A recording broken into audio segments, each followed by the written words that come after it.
Hello, my darlings, it's Ios Madam Tilly, and here are my friends, Ty Donis. How are you, Miss Tilly? Sensational. Especially if you Glad to here. hear it. Glad to hear it. Punky, it's so good to have you back on. How you been? Been cool. How about yourself? Oh, sensational. Looking forward to the new year, to be honest. Yeah, fresh start. Yeah, sort of Yes. feeling. And then our new sensational gal, Miss Marakar. Hi, hi. Hello, bunny mommy. Oh dear. She's been leaving a good impression on my Discord. Yeah, Yeah. Oh. that's saying the very fucking least.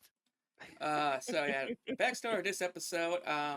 Me, Marikar, and Tydonis has just did the Game Awards on Friday, and Mhm. ooh, that was like a 5 hour freaking marathon one for me. But Yeah, that's why I didn't stream that night. One of the reasons. As it wrapping was a up some bit of a stuff. Yeah, it was a bit of a trek. yeah. Yeah. And a part of the that stream vid was like it is 8 hours long, but the event itself was 3.5. Before that, they had like a the top 100 PlayStation games and by IGN. So can't spell it without IGN apparently. Um, but I figured that's be a good thing to talk about. It's like let's get our opinion on their opinion on what's the top 100. And uh, originally, I think the video was 3 hours long, so that would have been like a 4 hour podcast. Like, okay, we had to cut this into like two or maybe four sections. Yeah, like Yeah, a mini series. But because apparently, we're gonna go on tangents, I imagine. yeah. But someone's, I guess we did a condensed version, so now it's 90 minutes. Oh, So, thank the gods. yeah. But we're gonna at least try to do this. Like, I was thinking, like like the 25 games at a time, just to see how that looks like. Yeah, this is our little PlayStation mini series here. Let's see how we feel after Yeah, 25. yeah. Oh, That's fair. yeah. No sense that we for stuff like this, pacing is important. Oh yeah.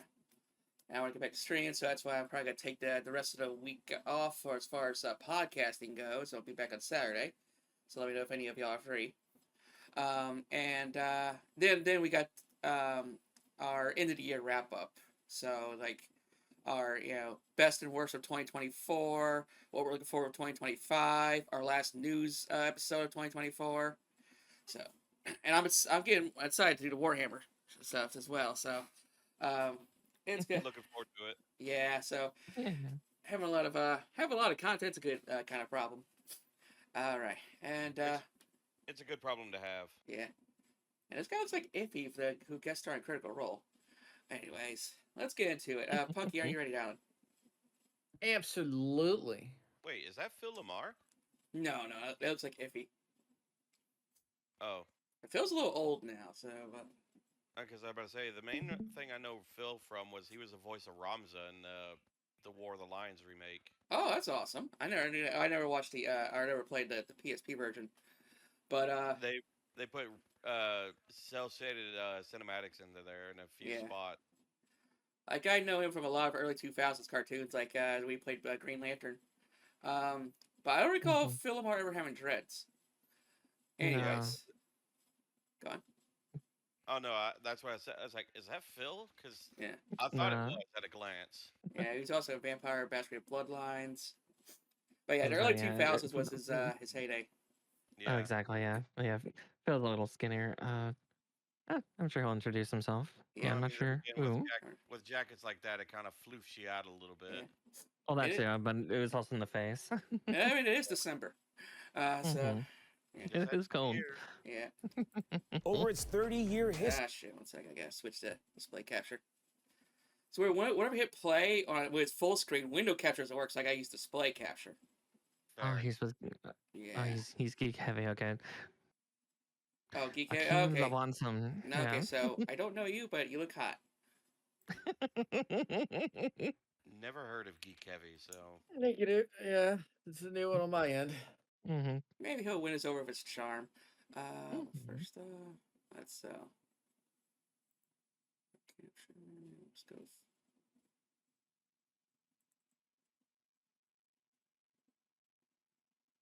Oh, that's game capture. Okay.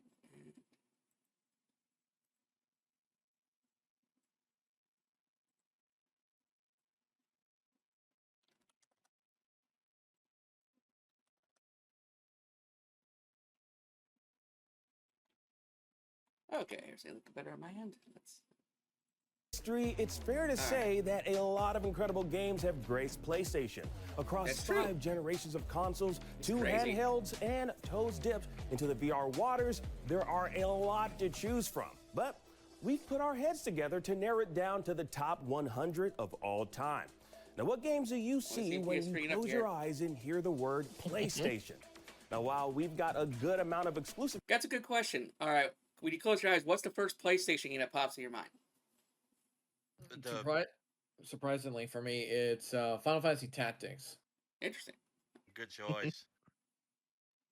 I was gonna say, I think I'm partially influenced by the game I'm currently playing on Wednesdays. The first one that pops into my mind is Digimon World on the PSX. The Nice. first one. I remember Digimon I World 3 with the world's longest saving loading times. Oh Look God. forward to that. When I think of PlayStation, and Punky's gonna know exactly where I'm coming from, and it was as you too, Tilly. The old PS1 starting sounds and everything. I'm showing my age. Yeah. Oh, Yeah. don't worry, I'm there with you. It's like those two little screens cannot be beat. I forget to Mhm. add that. It I is keep like forgetting to add that as an email, as a reward that people can use. I need to write that down. it is like pure nostalgia just directly injected in my veins, and I love it. Mhm. All right. But as far as games are concerned, probably Final Fantasy Tactics or Final Fantasy 8. Rio Because said Okay. that's 7. those were my first PlayStation games. All right. That was my first, actually. I'm pretty sure it's going to be a top 10. Mhm. Just On this that. list, we of course have to include a fair few multi-platform classics as well. Now, our rule of thumb for Sorry those about that. is when you think of that game, do you see a PlayStation banner at the top of its box? If so, well, it qualifies right here. Now, you'll see plenty of So, familiar Mario. faces here, from Crash to Kratos, but there will no doubt be some that surprise you as well. Now, have an opinion on what should be placed here? Well, let us know in the comments down below. So, without further ado, here are the top 100 PlayStation games of all time. No pressure. We're only judging you. Very harshly. Yeah, I can agree. That's fair. Oh, it's a game. That's fair. Mascot platformers were all the rage at the height of the PS1 era, and hot on the heels of Crash Bandicoot and That's true. Spyro, Sony opened a whole barrel of colorful new characters with Ape Escape, a family-friendly chimp hunting adventure that armed players with a slew of monkey-capturing gadgets. Ape Escape was popular enough to spawn many sequels and is still referenced as recently as in 2024's Astrobot, but perhaps its most important legacy was being the first game that could only be played with the newly released DualShock controller, introducing players to the world of dual analog sticks that would soon become not just the norm for PlayStation devices, but the industry standard to this day. Yes! Such a silly game back in the day. It was So- fun. Okay, yeah, Yeah. that's definitely a fair pick. I think this game was also the birth of Goblin Tilly. Because like when I was trying to catch little fuckers, like come here, animal fucker, come here,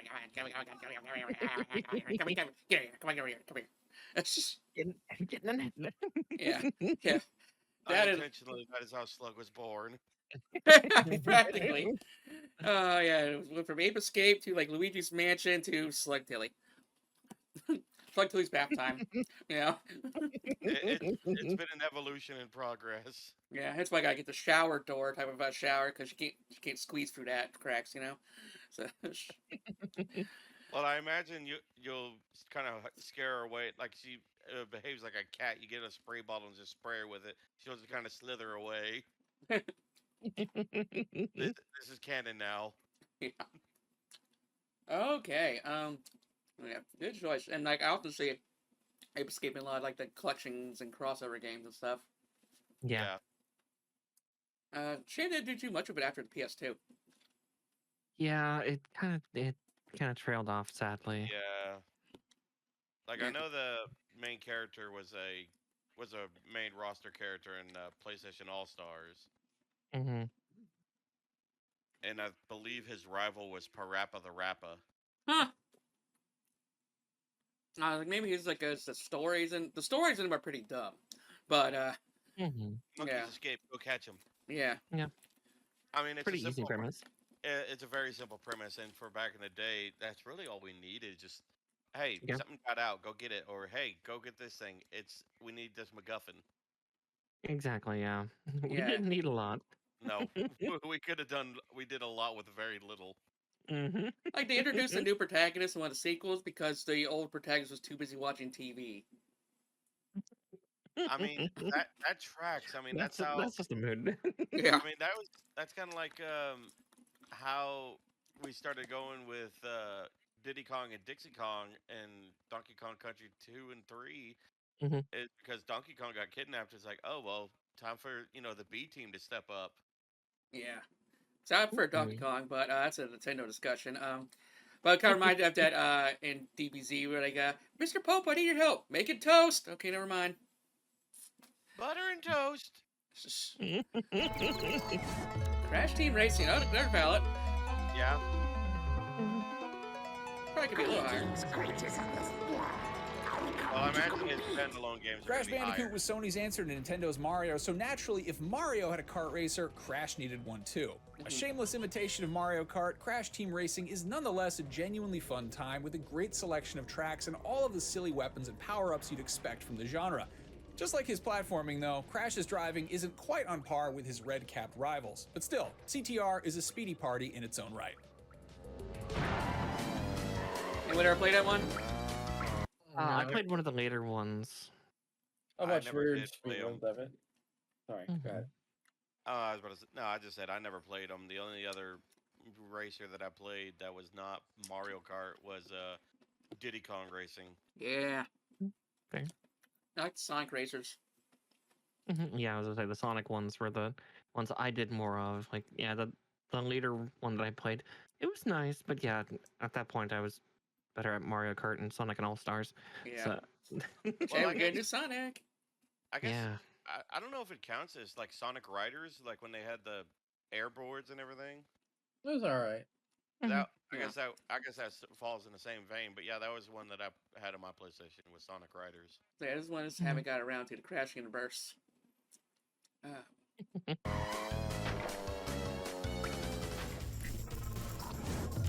Oh, Oh, come on, I want you to be a little higher. Yeah. Number That's 2. R&B.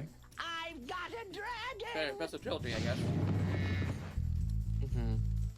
Whoa, rough landing. these 3D graphics. are Ripto's Rage is the horrifying. most complete Spyro package. More challenging than its predecessor, it improved on everything that everyone's favorite little purple dragon brought to the table the first time around. A certain Bandicoot may have ultimately come out on top as the original PlayStation's most beloved platforming mascot. He Yeah. was, after all, the guy in the suit who showed up in PlayStation commercials, but Spyro certainly played his part. It's also notable and worth celebrating that both Spyro developer Yeah, I was more of a Insomniac and Spyro Crash Studio fan Naughty than Dog Crash. have together evolved into two of Sony's most important sources of blockbuster creativity from such humble and similar beginnings. Impressive, most impressive. Please take this sacred, thingamajig as a token of our everlasting gratitude. With the MacGuffin? Basically, Somebody anyone play like Spyro? Oh yeah, Yeah. and that was part of the reason I got a PSX when I was a kid. Was I really wanted to play Spyro. Nice. I rented it back in the day when the Blockbuster was still around. It was nice. I Yeah. had the demo disc, and that was about. Oh, as they far were as I legendary. got. Oh yeah, Mhm. I still remember. It's like I can't take you across the way in my air balloon. I'll take you there in September. Then there was that weird sequel, I think, on the GameCube where Spyro's voiced by Elijah Wood, and his little firefighter buddy was voiced by David Spade. I never figured out why that casting. Yeah. Also, I'd never heard of Tearaway, but I didn't own a Vita. Yeah. This looks like their version of Sackboy. Right. Possibly. Jumping no, ahead a few Sackboy console PlayStation. generations and taking a smaller detour, Little Big Planet developer Media Molecule reinvented its arts and crafts approach for portable gaming with Tearaway, one of the PS Vita's shining stars, truly showcasing the versatile little handheld's capabilities. Tearaway made innovative use of the console's rear touchpad and front-facing camera, letting you enter Tearaway's papercraft world by pushing your fingers through the landscape, or by having your own mug adorn the skies as a big, colossal, shining sun. But even without all the clever gimmicks and set dressing, Tearaway is still, at its core, just a great, charming platformer. A nice gimmick. Mm-hmm. Didn't have a beat Oh, up. game's So based around paper. I've heard interesting things about that. Yeah, heard about it, never played it. Same. Like, I see these trailers are like, it looks too complicated for me to figure Deathloop out. was an exciting and stylish new property from Arcane Lyon, the studio behind the Dishonored series. Microsoft acquired Arcane's parent company shortly before Deathloop's release, but the game still released as a timed exclusive for the PS5, and it was a good one. Echoing the outside-the-box creativity of Sony's best output, Deathloop is a time-looping shooter that is also a detective game and a PvP assassination sim. It's Yeah, it's a little ambitious, too much. but never to a fault. Yeah. I want you to remember why you came here. Yeah! A lot of sequels here. Where the hell am I? It's a little ironic that most of the beloved PlayStation properties mentioned so far have since been acquired by Microsoft, but that is not the case for Jak and Daxter, who remain some of Sony's most beloved I've seen characters. Deathloop more on Xbox Rockstar than may have PlayStation. dominated the PS2 era of open-world games, but that didn't stop Naughty Dog from trying its hand as well. Jak 2 moved away from the mascot platform Bedrock of its predecessor to take Jak and his Otzel companion Daxter to a hub-world city filled with danger. An ambitious pivot to a more combat-heavy focus, it was a gamble that paid off, as well as being one of the best-looking games of its generation. I think the Baron set me up. Actually, I think everybody's trying to kill me. So, big Jak and Daxter fan. Yeah, I never played them, but they always look so cool. Yeah. I My always ex. laughed. I always laughed my ass. I always laughed my ass off at the secondary titles of them. It's like Oh, Up yeah? Your Arsenal. and That's Ratchet everything. and Clank. Oh, was it? Yeah. Yeah. Oh, still, I mean, yeah, because I never played Jak and Daxter, but I do remember seeing like some of the clips of Jak. It's just like how he mainlined cocaine and Ritalin. Pretty much. But, yeah, because I was mostly into that, but no, it was Ratchet and Clank that got all the damn sequels. Yeah. Because like yeah, I know it's like kind of like with Valve with like 2s. Naughty Dog is like with 4s. You know, they get like 4 games in, they just drop the series. Yeah. Yeah, Jak 2 was interesting because like Jak 1 was basically a Spyro esque copy clone, and then 2 is kind of like a total whiplash so hard you break your neck. It was like grim, dark, and constant combat and like GTA style missions.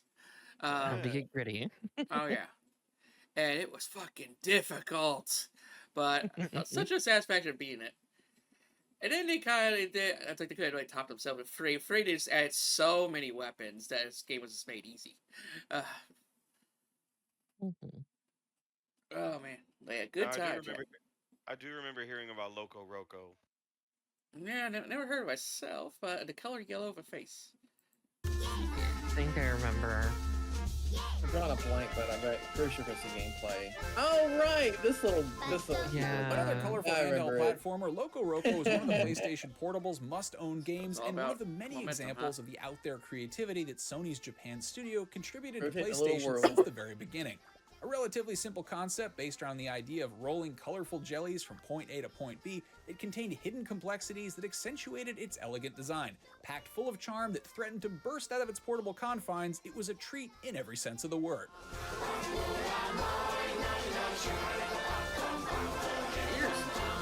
It was a great little theme song.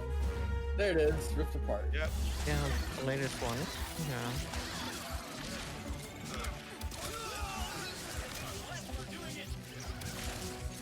Another get high beloved impact Sony combat. duo dating back to the PS2 era, Ratchet and Clank made their PlayStation 5 debut with Rift Apart, which is arguably still the greatest display of the hardware's power to date.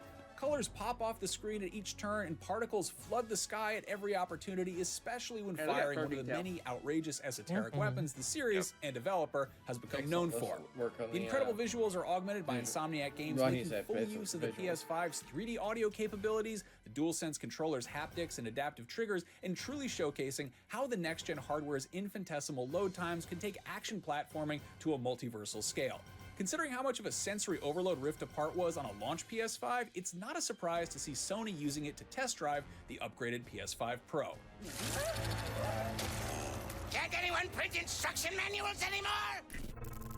No, actually, they don't. No. But yeah, Ratchet & Clank, I hope to get around to like all 14 games soon. I was about to say, I think the only one that beats it is Kingdom Hearts as far as sequels are concerned. God, yeah. Yeah, they do sequels weird. Yeah. Yep. They're a weird one I've heard about but never tried. Before reinventing the Tetramino and Tetris effect, designer Tetsuya Mizuguchi had an idea that combined block-based puzzling with electronic music that could be played on the go. That idea became Luminous, one of the best puzzle games to ever grace the PSP. While solving its Tetris-like puzzles was what made it fun, the kicking soundtrack that synchronized its beat to the gameplay made it so that anyone who played Luminous felt like a third member of Daft Punk. Was it the prequel to Hellseeker? Oh, okay. Siphon filter. Oh, Wow. God. There's When does the Wow. operation begin? Our intelligence within the FBI was not clear, but Romer's men are already inside the subway. It's easy to write off Siphon Filter as a Metal Gear clone, especially when it was released just months after Kojima's PS1 masterpiece. But despite the similarities between these two stealth experiences, Siphon Filter is a brilliant espionage adventure in its own right, thanks to sharp gunplay, a story stuffed with twists, and missions that are just as varied as they are action-packed. Now I will show you how I deal with informants. That's on my. That's on my. It was list to okay. play. Look at this place. It's amazing. So this is. I'm a big fan of Ghibli, and I definitely don't like PlayStation 3 Little Boys, library so is that's why I loaded stay away with from this gorgeous one. games, but Ni no Kuni Okay. Rapture Sister played White shit Witch of it, is though. the only one that comes close to feeling like a playable Studio Ghibli movie. Developed in collaboration with that legendary anime studio, Level 5 delivered a lavish RPG with a Pokemon-like monster collecting battle system that told an enrapturing story about a boy whisked away to a fantasy land to revive his recently deceased mother. While the stellar art direction shines moment It's to totally down moment, your alley, it's Punky. the sequences produced by the animation studio that gave us Princess Mononoke and Spirited Away that truly make this one of the most visually arresting games on the PS3. So I hope it gets Though on the a major PS3 was sell. lacking in Oh, top big tier number. RPGs for much of its lifetime, Wrath of the White Witch is one very notable exception. If all that wasn't enough, it also gave us the Welsh legend that is Mr. Drippy. Long live our short king. You must be the one we fairies call the pure-hearted one. Sports, really? This be the top 100? Real. Yeah. It has to. Evolution It Soccer had to do 6 something is as good as innovative. football games have ever been. At a time when the rivalry between Pro Evo That's and a- FIFA that's was a at an all-time slam high, right Konami's there. Soccer Simulation was the sports game to play on PS2. It's the sort of Like, standout opposition this that is EA like the sorely peak misses football now. game As football with game no you'll strong ever play. competition, the genre is Wow. wallow in mediocrity. Shots Oh, fired. for those glory days to return. I was made by Konami, so yeah, it's not gonna go on. Yeah. Never heard this one. Oh hey, I don't know this. this is pretty cool. Yeah. Oh, this screams beat it. Oh, Yeah. this is terrifying. Yeah. At the mere I love mention it. of the game, it's likely Patapon's infectious soundtrack is now playing in your head. If you were never hooked, Patapon was a PSP game that marched to the beat of its own drum, quite literally. Gameplay was a unique blend of rhythm and strategy because every note you hit, in this case a different beat to an actual drum, issued commands to a band of one-eyed rhythm warriors games, huh? who led into battle. Each game had its Me, charm, but I greatly Patapon 3 enjoy refined rhythm what made games. the first two games click while adding new features like multi-level dungeons, versus mode races, and battles.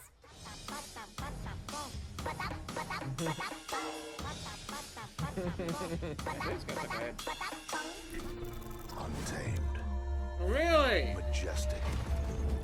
We're gonna put her like top 30. Yeah, same. If you hunt these wilds, no matter how skilled I'm you really are, curious what the bottom half's gonna be with what's already been named. Is it just Killzone a developer top Guerrilla 100 Games list took a big swing on the unsorted? PS4, ditching its desaturated I think What do it's you shooter mean, like series top for the 100 of all time.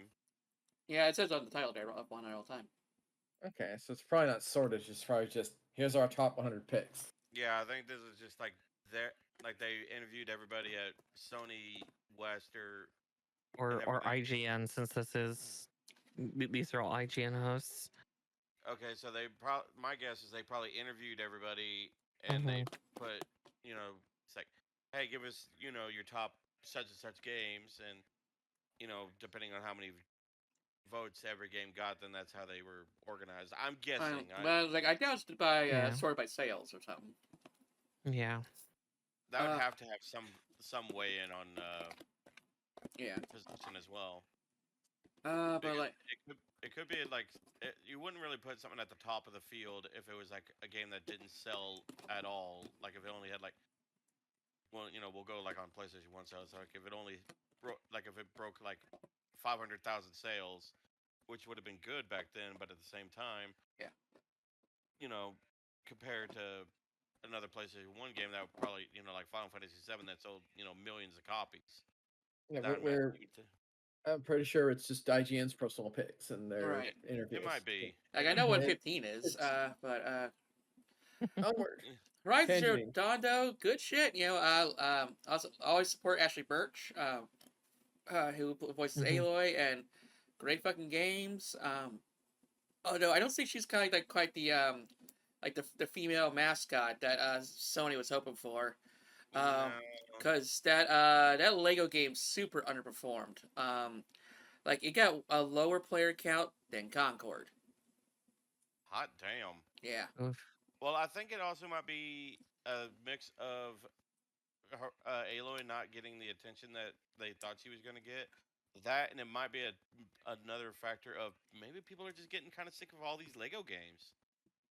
True. Like I think I own like 14 of them now. I mean, it could be just serious burnout from the Lego games. Yeah. Yeah. Like I think there's one for like every 2 years or something at this point. I know. Yeah. I was gonna say I played the first Lego Dimensions and I thought it was so cool, but then I don't even have that. Yeah, then they just kept on coming out with new games. I'm like, well, I'm burnt out. The only one I played was Lego Jurassic World, and that was it. That's another one I don't have. But I got the Batman trilogy, DC Supervillains. I got Marvel Superheroes 1 and 2, Marvel Avengers, Indiana Jones 1 and 2, Pirates of the Caribbean 1, 2, 3 Star Wars, Lego Worlds, Lego Ninjago. There's probably one more laying around here somewhere. Yeah, like I said, I think it might be mainly tied to a Lego burnout. Right. But yeah, definitely Sony did try to cross her over with things because Aloy's also in Genshin Impact because they really did think she was gonna. I remember that. I remember yeah. Like, everyone was so confused with that movement. They're like, "Why? What's going on here? Why is she here?" And that would be neat to see like a Lego God of War or something. Yeah, Lego Devil May Cry. I don't know how that would work. I was about to say, please don't put that out in the ether.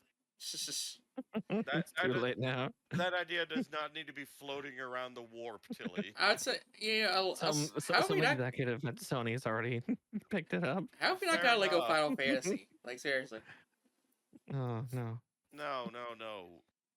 Stop. No. I need to go to the warp real quick and destroy these ideas before Sony gets them. Lego Waifu Tavern coming soon. Together, much more vibrant world of Horizon Zero Dawn. Its rug-pulling sci-fi story is a solid backdrop for the introduction of a new PlayStation hero in the form of Aloy and her metal dinosaur decapitating archery combat.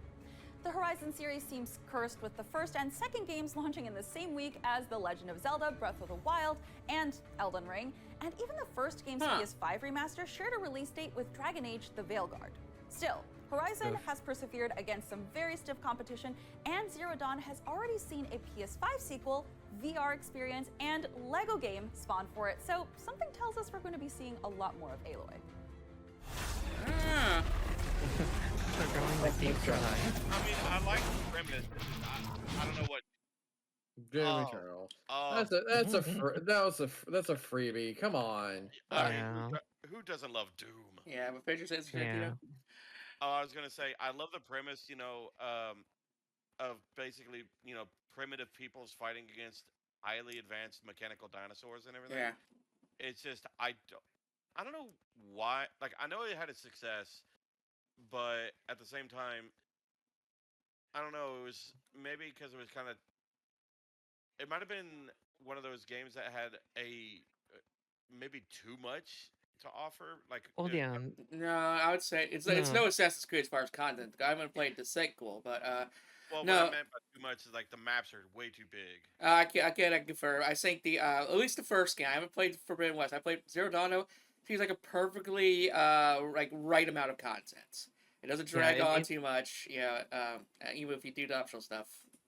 yeah. It really feels like it's suffering from, yeah, taking hits from, as they said, the games that released during both of those games' releases. Oh, Breath of the so Wild releasing on the same day as it, oh and god, then Elden Ring releasing for the the West one, the so second one. it was just bad release timing. Yeah, it's basically suffering from a little bit of the Battleborn effect of Battleborn launched the same day as Overwatch, and no wonder it died. Yeah. Yeah, or recent example, that's Defiant. 1 month later, Yeah. Call of Duty dropped and it died. Yeah. But with Horizon, honestly, I think it's not even Aloy who's a good mascot character. It's just the novelty of fighting mecha dinosaurs. Like you could put Exactly, a dude yeah. in Aloy's role, and it would have probably sold the same. Yeah. Like even a radio own character would have been just as fine. Mm-hmm. And I did try out the what was it, remaster to see if it's any good, and it actually looks pretty good. I think they definitely fits freaking child Aloy because she kind of looked like a Chucky doll in the original. Oh God, I will never unsee that. That hair, man, it's just. Oh, But they God. gave her so much better hair in the Do remaster. you want to play? Don't do that. No. I know. That frizzy Chucky hair, I will never unsee it now. But yeah, like it only gave me a bad first impression because her dad character Frost, who he's the only one that looks like shit in the remaster. And his colors don't really pop very well. And his cape is clipping on everything. And it's the first character you meet, so I got a bad first impression. But it rolled out. Yeah. Yeah. This is actually one of the games that actually is the anathema as far as like releasing side by side with another big title. Yeah. Because Yes. this and Animal Crossing New Horizons released the same day. Yeah. And I still laugh my ass off that the internet basically embraced Doom Guy and Isabel being best friends. Yeah.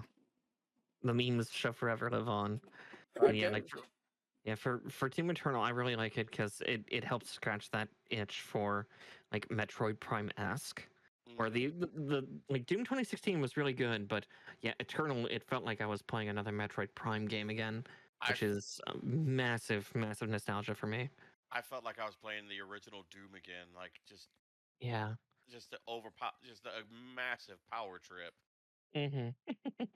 It's and like what Miss Marigar said, it scratches that itch. Like this Mhm. game it scratches an itch that not a lot of games can. Yeah, exactly. So for me, I mean, it was a good game. It wasn't for me because I played for like an hour. I'm like, okay, this combat's way too fast. I'm putting this down. I'm exhausted. Oh yeah. Yeah. It's frenetic. Oh Yeah. yeah. That and the soundtrack. Oh God. Yeah. It's like basically it's like I'm fighting like Slug on Sugar. Like I got zoomies over to that enemy real quick and zoomies over to the next one. Oh no, this is Zoom. Yeah. This is Slug on crack. Yeah. Sugar don't Yeah. hold a candle to this. Yeah. You need a lot of energy for this kind of game. Yeah. Yeah. Like that trailer gave me false impressions about Animal Crossing, which is why I dropped it. Because that game's like way too friendly. It's just Yeah. Yeah, I saw your post and I was like, I figured that would be right up your alley. No, because I can just go outside and do yard work and pull weed and stuff, I can't go outside and go shoot everyone and get away with it, or date several hot women at once, or capture Pokemon. And Yeah. that middle one. Don't let your dreams be dreams. It's just But women be scary sometimes. It's true. Oh, trust me, I know. well. Oh man. Yeah, sometimes women scare me. It's just immediately part of my brain is like, good. Oh, none of y'all scare. Y'all don't scare me. Don't worry. Yeah, it's like my cousin's forced me to watch Chainsaw Man. Which I still have yet to see that. in the family I'd like circles, to it's do known it. as a problematic fave. So it's got some good bits, but it's also it's a little sexist. But like there's this one chick who's like the main chick who, it's like she's very manipulative, but she's honest about it. So it's interesting. Yeah, it's like, okay, I need to do the same. So what do you want to hear? Yeah, sort of saying. It's kind of like when one of my coworkers asked me a question. It's like, you want the truth or do you want me to lie to you? I'm always that person. Like, I'll take the lie. This is. I'll take the ugly truth over a pretty lie any day. Sweaties or sweeties. All right. Also, I will say, Dew was probably one of my favorite G Fuel flavors. PlayStation isn't exactly the natural home of the first-person shooter, so not too many made this list. No, it's a but calculator. It shouldn't come as a surprise that Doom Eternal is one of them. After the 2016 reboot ripped and tore the Doom franchise back into the mainstream after a 12-year Rip hiatus, and tore? its Really? follow-up refined the experience in a way that made it feel like a shooter of tomorrow instead of the 7th sequel in a decades-old series. It's done like bashed its way in. Oh, no. When I was told it was very good snowboarder game, SSX though. Tricky proved stiff competition in the extreme sports market And for stiff Tony nipples. Hawk's Pro Skater. Barreling down perilous mountains and flipping around in every Okay, direction that was was pretty fun cool. in its own right. I'll but expect this it's the regular Tricky's colorful style snowboarding that made the trick. otherwise snow-white vistas truly pop off the screen. The PS2's abundance of BMX, surfing, and skateboarding titles made for some tough foes to rock around, but SSX Tricky stuck the landing. Sometimes it's so easy being me.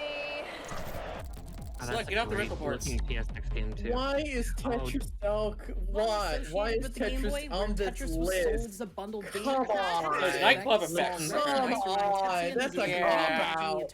That is... Tetris Effect though is a fucking trip and I love Themed it. around the psychological effect of the same name that occurs why when is it playing on the the block stacker list? for long hours. I Tetris think it's Effect only transformed 90s, the classic game into a There, psychedelic trip you by had combining the 100 timeless slots to Tetraminos fill, with and far-out visuals Tetris and a was your stellar pick? soundtrack.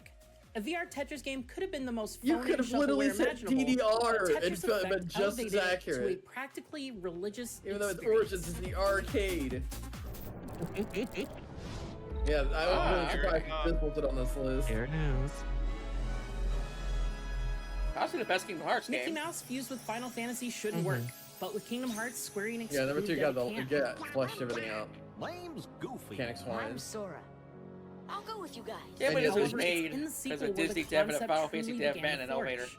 Sora, Yeah. Goofy, Donald, and the whole gang embark on a convoluted adventure through beloved Disney worlds with particular highlights including the Steamboat Willie-inspired Timeless River level, Hercules Olympus Coliseum, and Tron Space Paranoids. And Does Sephiroth. it all make sense? That's a question for another day. We'll enjoy any game that lets us chat with Winnie the Pooh in between bashing enemies with a giant key, though. Guess it's about time to be moving on. Looks great. Monster Hunter World. Oh, okay. Oh yes. Look, I'm not surprised it's on this list. Yeah, If Horizon was The supposed Monster to Hunter be. franchise is fondly remembered for its PSP legacy, which enabled millions of gamers, mostly in Japan, to spend hours hunting and gathering together in between work and school. And listen to Matt Merchant's voice. The That's Monster it, Hunter yeah. World's arrival on PlayStation 4 marked a new age for the series and became the destination for millions of fans, new and old, from around the globe. With enormous monsters to take down and sprawling new areas to explore and even more players to join the hunt, Monster Hunter World takes the series' tried and true gameplay loop and makes everything much, much bigger.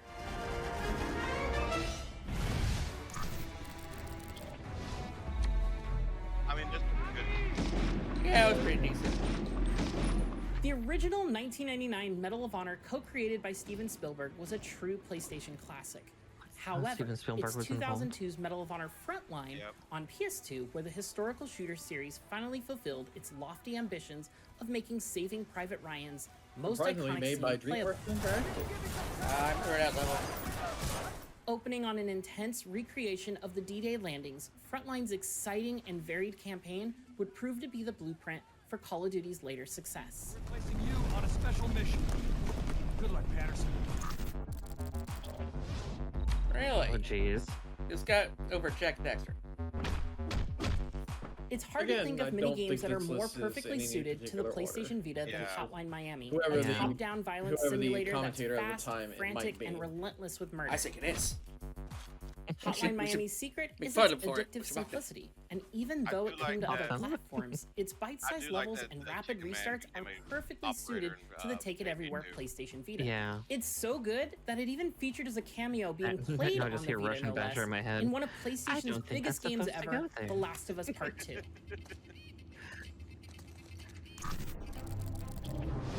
Yep, Killzone, yeah. That makes sense. The third one. The third one was great. Killzone may have never proved to be Sony's Halo killer, but its industrial weight shooting and grimy aesthetic were instrumental in putting Horizon's developer Guerrilla on the map. Killzone 2 is particularly memorable for being a graphical showcase to a controversial degree. An early E3 demo may have been too good to be true, but the final game was nonetheless a stunning example of the cinematic visuals the PS3 was capable of.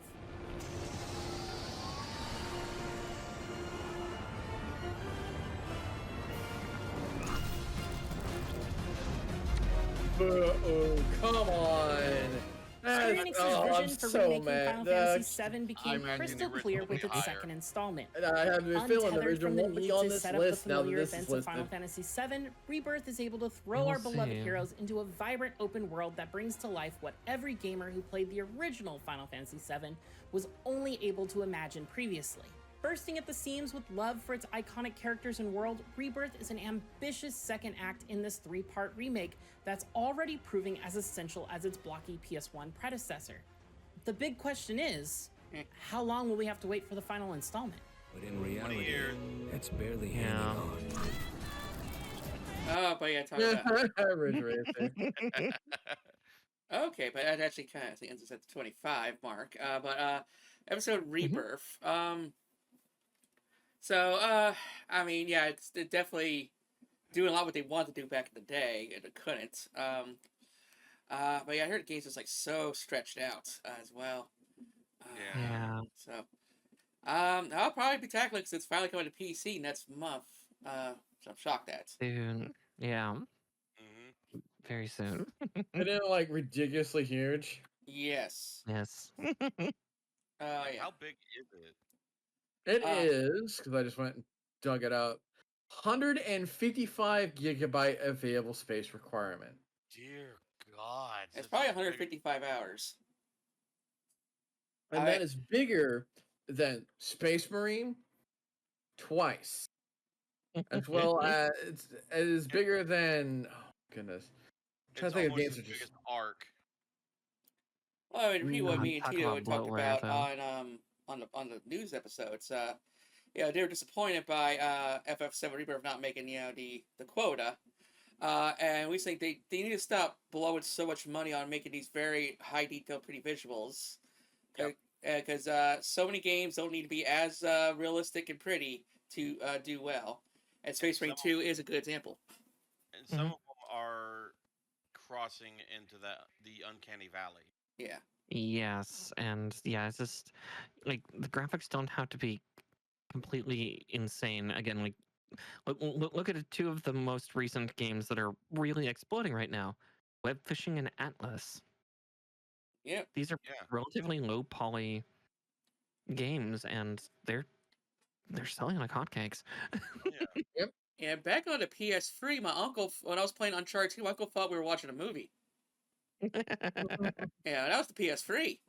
Yeah. That's how I felt playing Xenosaga. Nice. I mean, that's how my... that was the Metal Gear of JRPGs, those cutscenes. Yeah. I still remember, like, seeing some of the cutscenes of Dragon Age Origins, and my mom was like, "What are you watching?" "Watching. Playing." Fine. Just, waiting for the cutscene to end.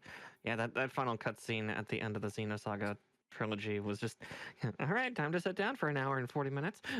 Or trying to play Metal Gear Solid 5 with a half-hour long unskippable cutscene. Gods, yeah. I remind me with the mom a question saying, I remember I was playing Yakuza 0, and there was this at that mini game side part where you dress up the girls for the cabaret club with the freaking girly ass pop song, and my sister comes in like, "What are you playing?" I'm like, "It's a game about the Japanese mafia." Sure it is, and she slams the door. I'm being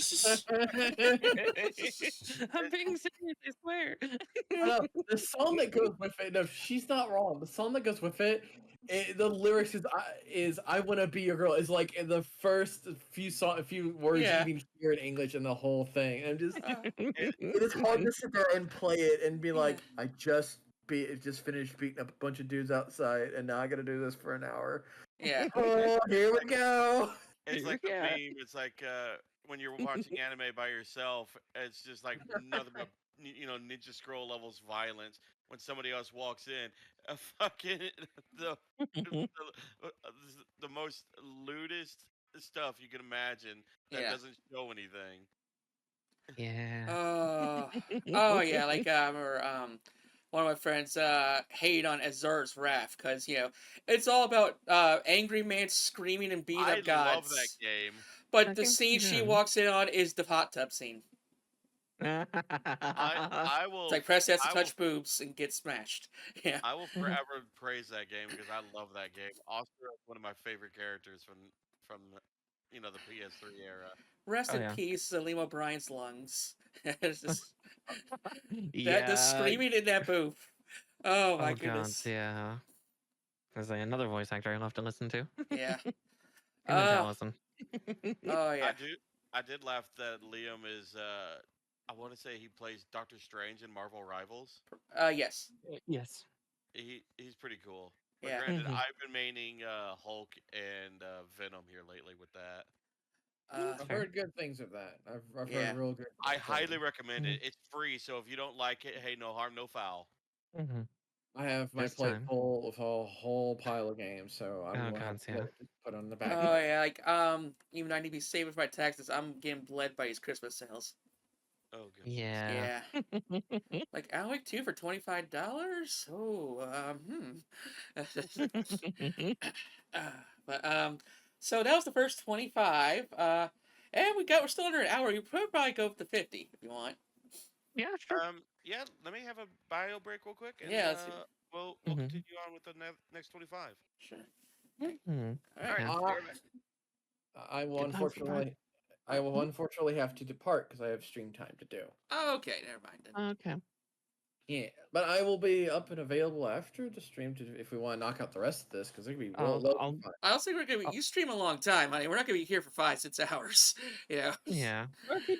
Well, you guys have a lot of fun. It was nice. I love you. By the way. Nice meeting you too. Laters. Okay.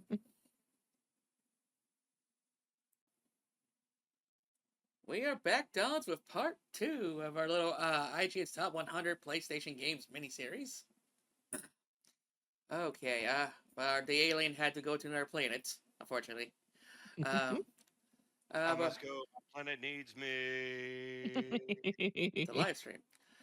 So, we're breaking the next 25 games with Ridge fucking Racer. The words Ridge Racer are now best known for being shouted by an exuberant Kaz Hirai at E3 2006. Ridge Racer! Remember that one? All right, so let me go right ahead. But years before that, it was PlayStation's standout I got the driving. number wrong. If I were at 74, we're 77. Type 4 hit a sweet spot between the sim trappings of Gran Turismo and the white-knuckle speed of Wipeout, carving out its own corner as one of the most popular games on the original Sony console. I like racing games where you race multiple cars. Returnal? Oh, this game is so weird. I've been wanting to play for the longest time. I don't Before know if it's a Housemarque was top known 100 for its exhilarating but relatively twin-stick shoot 'em up. It's trippy. Then in 2021, Celine's time-looping sci-fi roguelike burst onto PS5s to showcase exactly what the console and the studio could do. Encountered hostile players.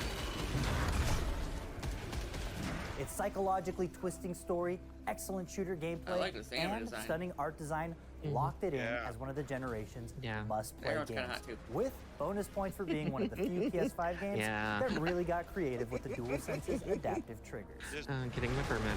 A hot lady fighting a Lovecraftian style monster. Oh no, it's Driver. Truth is, Kenneth, 3 years on the department and you're still the best driver I got. GTA yet.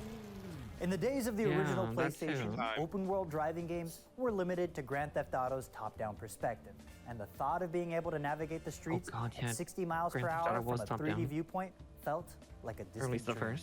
But in 1999, Driver arrived on PlayStation to shatter those expectations, allowing players to become a wheelman in a video game like never before.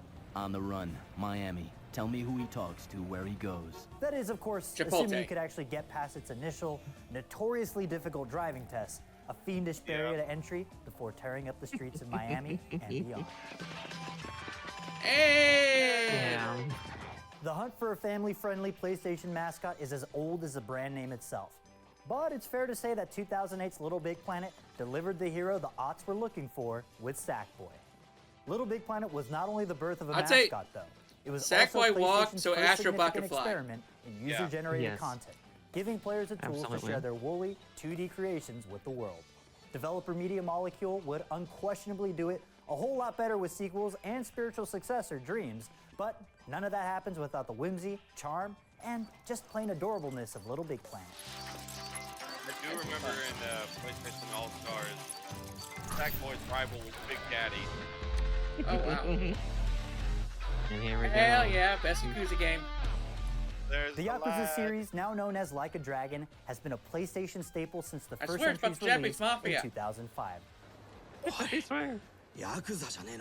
Steadily growing over the years from a niche interest to a cult phenomenon. True. Our pick of the bunch is 2015's Yakuza 0, in part because its prequel status makes it an easy entry point for newcomers. But most importantly, it's because it has everything you'd want from one of Ryuga Gotoku Studios' crime epics. Over-the-top action, melodramatic Kiryu and Majima plotlines, and of course, life-consuming minigames, including a full cabaret club management sim.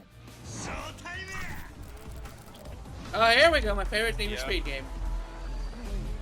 Yeah, that's a real good one.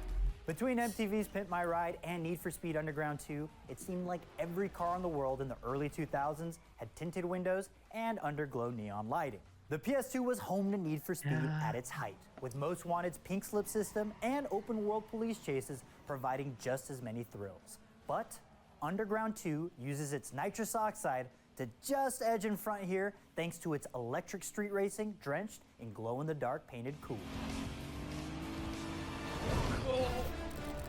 Oh shit. Oh. There they are. The boy. PlayStation's recent history has been gilded with single-player success stories. As such, it was quite a surprise when Arrowhead Game Studios' co-op blaster, Helldivers 2, seemingly dropped out of nowhere to capture the democracy-obsessed minds of PS5 players everywhere. Building on the foundations of the arcadey top-down twin-stick shooter that launched on PS3, PS4, and Vita way back in 2015, Arrowhead's sequel expanded and augmented every aspect of the game, especially the Starship Troopers-flavored brand of propaganda satire. The end result was a delightful PvE experience that became a massive team effort, with players doing their part to tackle bug-like aliens and Terminator-esque cyborgs on multiple fronts. Now the swids. Yeah. Yep.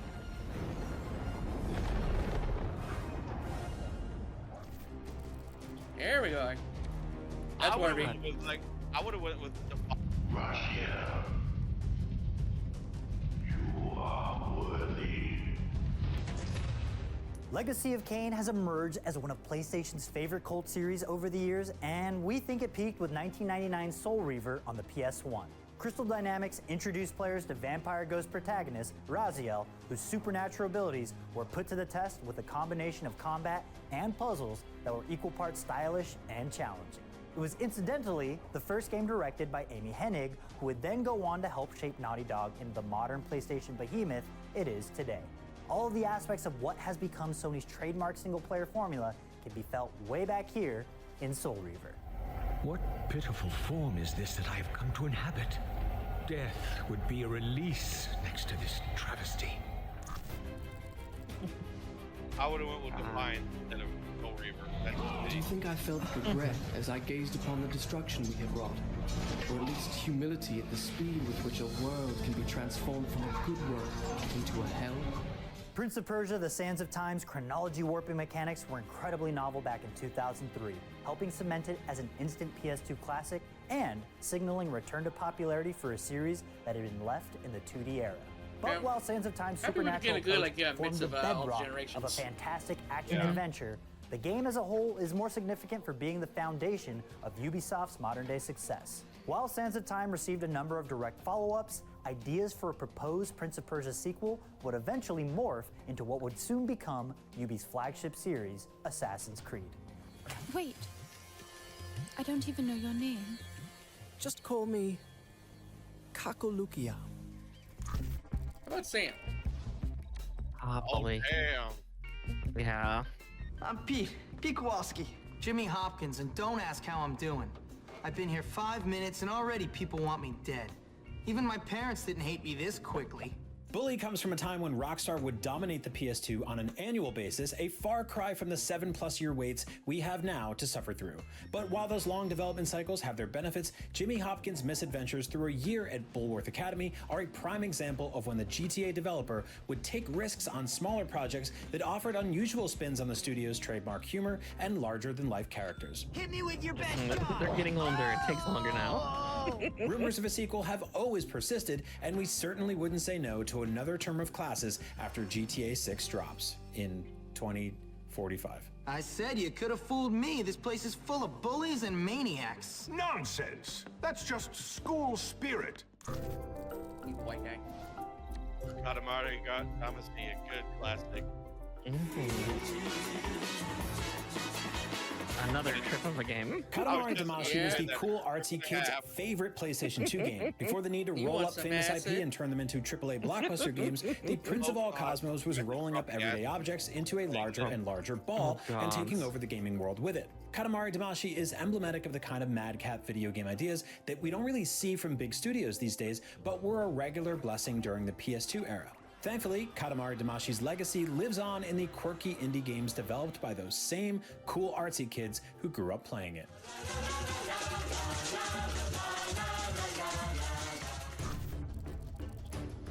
Hey, DOG, huh? Yeah. You must be the handyman who'll take any dirty job. Am I correct?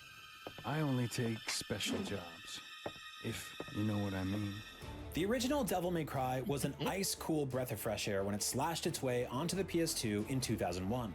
Hideki Kamiya's wild combination of lightning-quick combat and demon-slaying story, conjured up out of 700-year-old Italian poetry, was originally planned as an entry into the Resident Evil series before Capcom realized it might have been a little too out there and just made it its own thing instead. One of history's most iconic action series, it effectively created the character action genre. The original DMC has spawned multiple sequels, but none have made as big of an impact as Dante's first outing. I'll argue 3 was better. Time to go to work, guys. Oh, yeah. Yeah, 3 was pretty good. Phantom Pain, really? Yeah, no, just in choice of the 5. This is your family.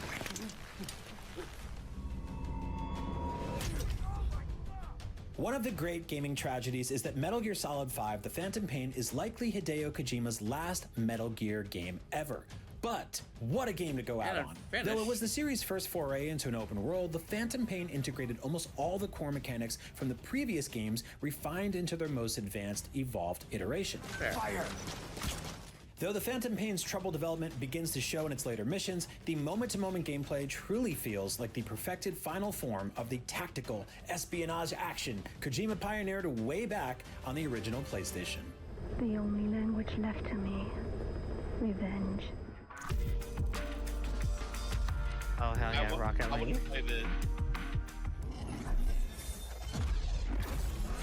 Here, we'll get that. Soccer with cars?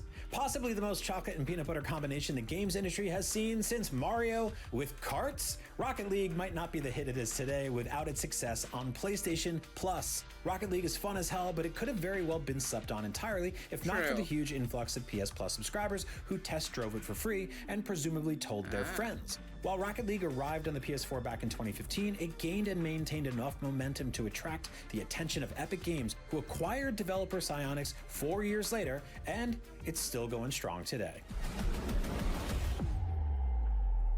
So underrated. Yeah. Yep, I was waiting for it. I'm a ghost. Actually, now I'm your ghost, and you? Well, you've been dead a long time. After making its mark on Xbox with the Halo series, Bungie forged close ties with PlayStation for its ambitious MMO shooter, Destiny. While it may have been multi-platform, Destiny's timed exclusive content drops on PS4, including an all-important alpha test, made it feel like an exciting Sony experiment. The original Destiny is flawed, but it was the lab where Vault of Glass was born, the raid that set Bungie on the path towards both Destiny 2 and its wobbly multiplayer crown. The darkness is coming back. We will not survive it this time. Yeah, because your stage would get shut down. Ah, the boy, the lad.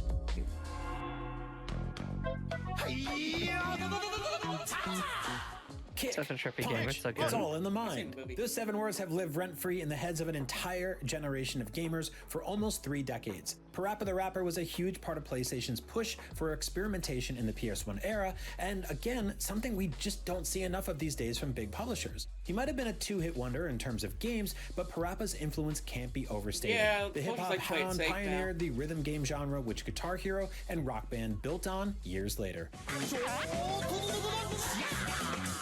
That's it for today. They don't make them like they used to. Yeah. Hitman, yeah. You are Agent 47, the world's finest professional hitman. Metal Gear Solid may be considered the definitive PlayStation stealth series, but IO Interactive's Hitman has a strong legacy dating back to the PS2 era. And hey, if we're paying more attention to Snake, maybe that means Agent 47 is actually stealthier. But either way, it deserves recognition. Now, we could have picked any of the Silent Assassin, Contracts, or Blood Money for this list, but instead we've opted for the much more recent World of Assassination, the now combined trilogy of games that acts as the culmination of over a decade of playful stealth mastery. IO's huge opportunity-filled levels act as immersive clockwork murder playgrounds. These scripted objectives always allow for amusingly creative kills, but it's the death scenarios you come up with yourself that always prove the most rewarding, and the gallows humor is always to die for. Hidden in plain sight, you are the ultimate weapon. Oh yes, the best iteration. That was a great choice I want for which food one. that don't make me sick. I want walls that hold back the wind. I want a decent life. A PS4 launch game, Black Flag, showed how transformative the 8th generation of consoles could be for the Assassin's Creed series. Now, while the PS3 version was still able to render the huge, nearly seamless Caribbean map, the PS4 build did all that with much more detail, resulting in beautiful ocean waves and lush vegetation. Arguably the best Assassin's game to date, its ambitious land and sea open world laid the groundwork for the beloved Assassin's Creed Odyssey, while its environmental detail was echoed at smaller, denser scale in cult favorite Assassin's Creed Unity. All things considered, I think it's turned out to be a rather fortuitous day, hasn't it? I love Black Flag. I still have my Edward Kenway tattoo.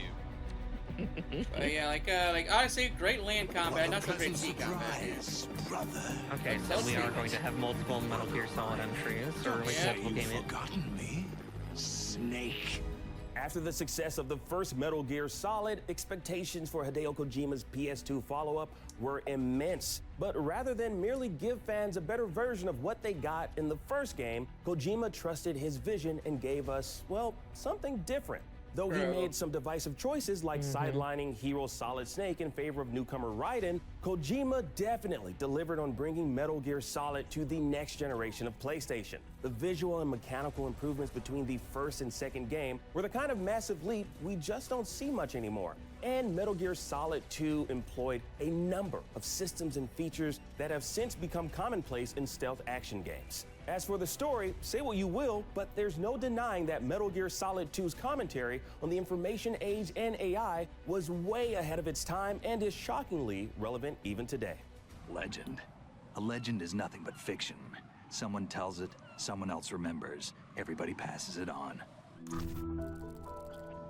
Oh, Journey! Not Journey better was than Metal Gear beautiful. 2. Yeah. Doesn't need to be this high. This should have been like in the 80s or The something. PS3 was the major starting point for online multiplayer on PlayStation. Now, while there are many examples of great PvP games from that generation, that game company's Journey was easily the most innovative and whimsical way of showing how connections can form between players. A completely wordless adventure, players would encounter a mystery co-op partner, and despite the complete lack of communication, they would navigate Journey's ethereal world and uncover its quietly impactful story together, creating a singular and unforgettable shared experience.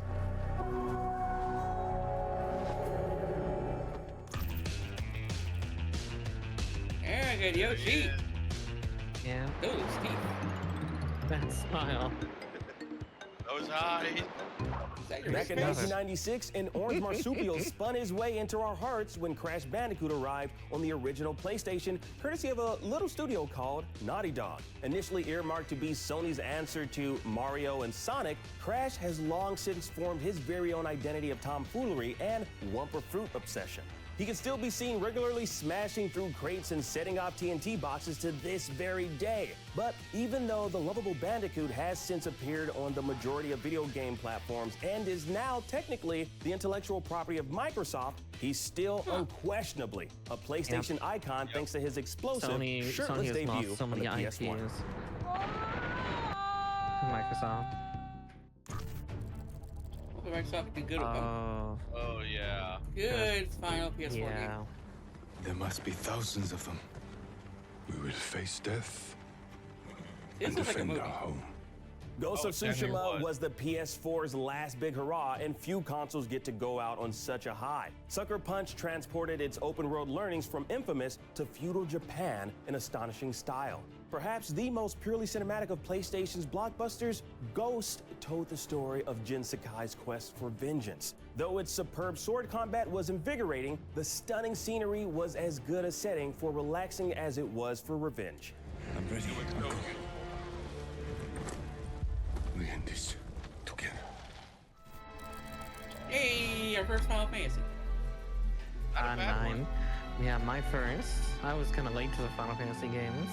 No, Rebirth. We've had Rebirth, but still.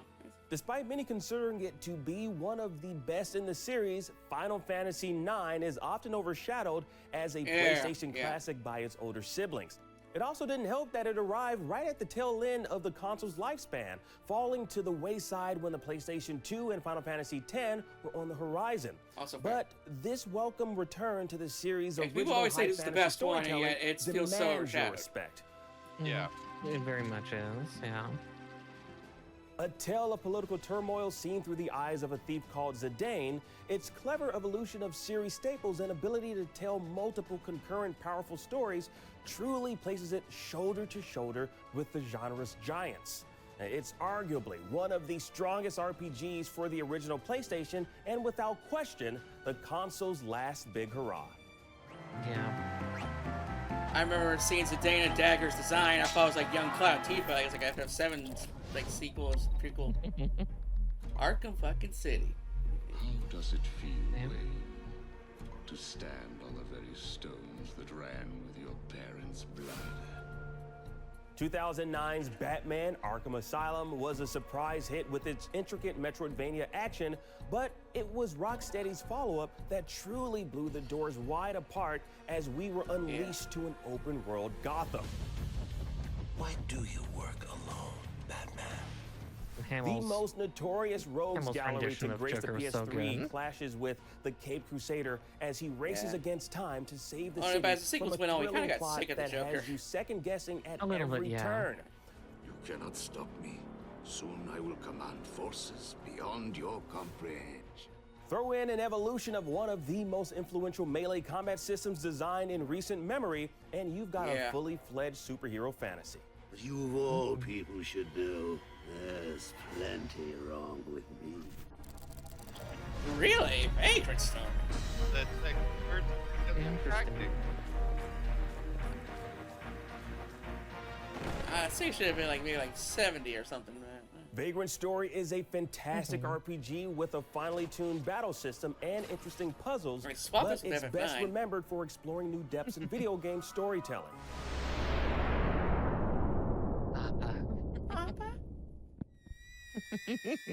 Square had already enjoyed an incredible run of genre-defining RPGs on the original PlayStation, but Vagrant Story's adventure through Valindia captured the hearts and minds of anyone who walked in the shoes of Ashley Riot, our hero who is accused of a murder they didn't commit. Perhaps the biggest crime of all, though, is that we never got a sequel.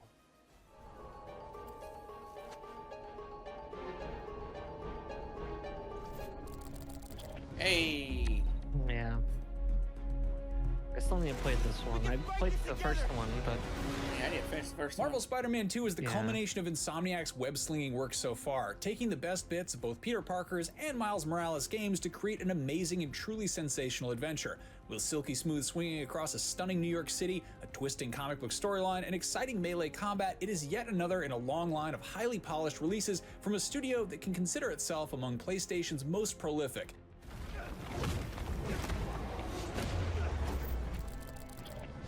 Well, gee, you gave Spyro like 10 seconds. Jeez. Anyways, on to the Spyro's great. Go play it. There's but anyways, I guess our last one for this episode of The Walking Fucking Dead. Yeah. Let's see what they had to say first, I guess.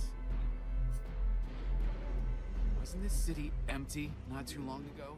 Do you enjoy crying? Well, maybe we could interest you in a trip across the zombie apocalypse with Lee and Clementine in Telltale's The Walking Dead.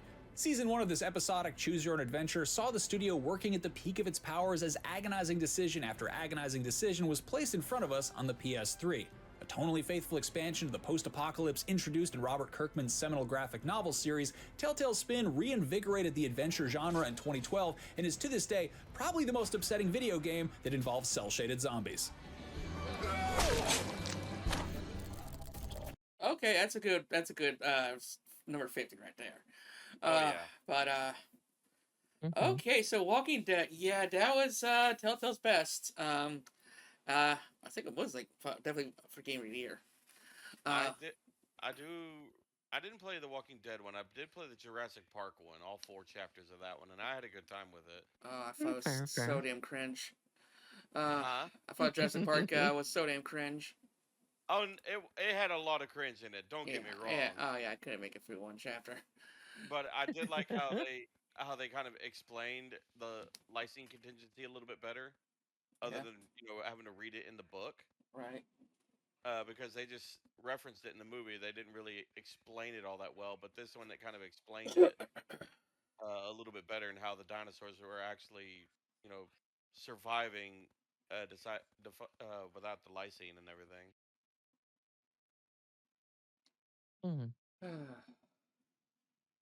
But oh no, though, yeah. How are you thinking about their top 50? You think it feels more legit, and not as bullshit?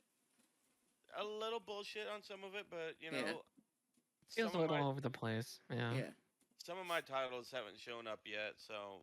But I'm getting nervous now that we're getting down to the final 50. That I don't know if my titles are going to show up.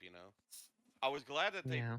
I still say Black Flag would have been higher, but I am glad that they said that this one was or that they said Black Flag was like one of the best iteration or the best installment of the AC series. Yeah, we might see really at least one more Assassin's Creed.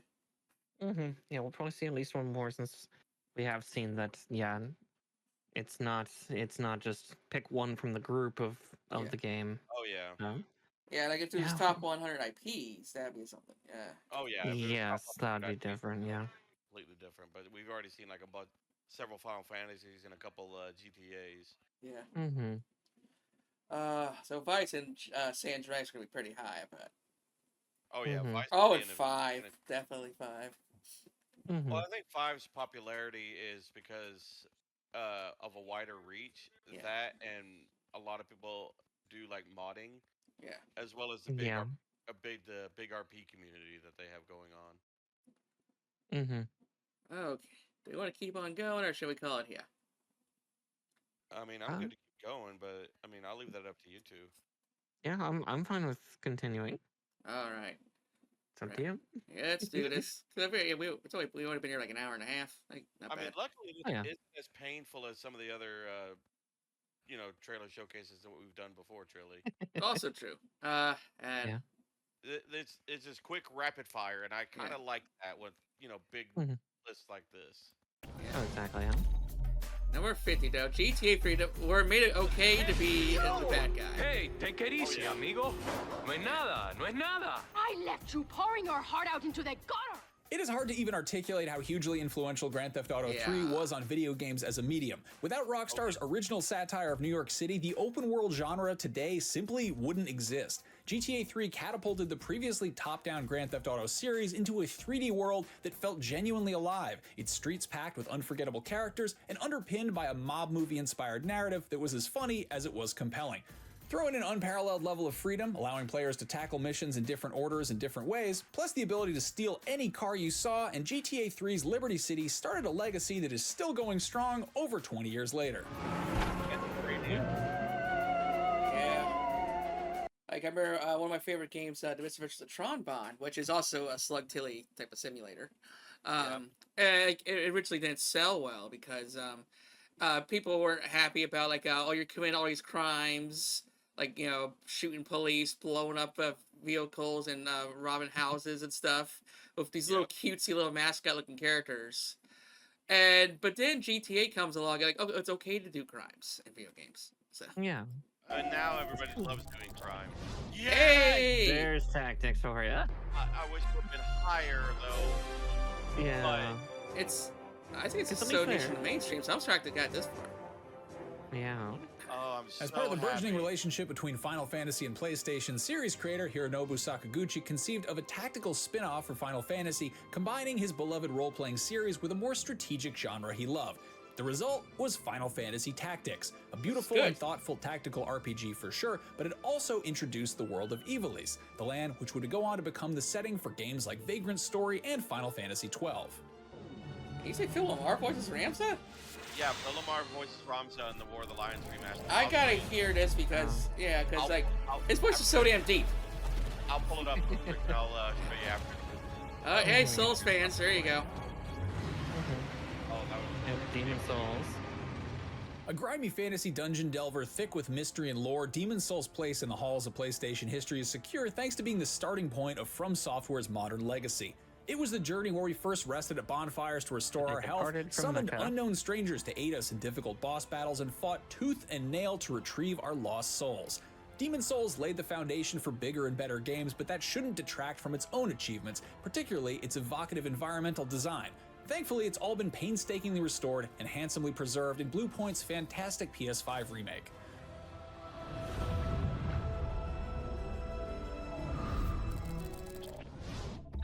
God of War 2, yeah. Probably the first one God of War. I never played any of them. Decent. I played the first 3, and yeah, 2 was my favorite. The PS2 era God of War was a completely different proposition to its character-focused modern reinvention. But what 2007's God of War 2 may have lacked in nuance, it made up for in scale, ferocity, and excess. Chaining together combos with the Blades of Olympus never felt so good as ancient Greece's gods fell at Kratos' sandaled feet. Initially created as a Western answer to a genre popularized by Japanese developers, with this sequel, God of War secured its place in the pantheon of great character action games.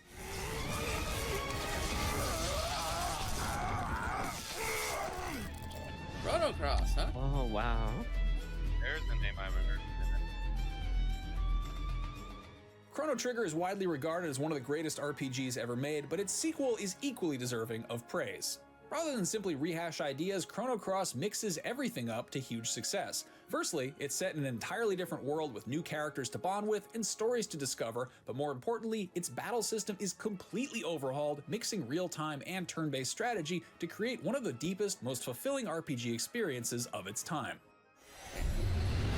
thought the original RPG had good combat.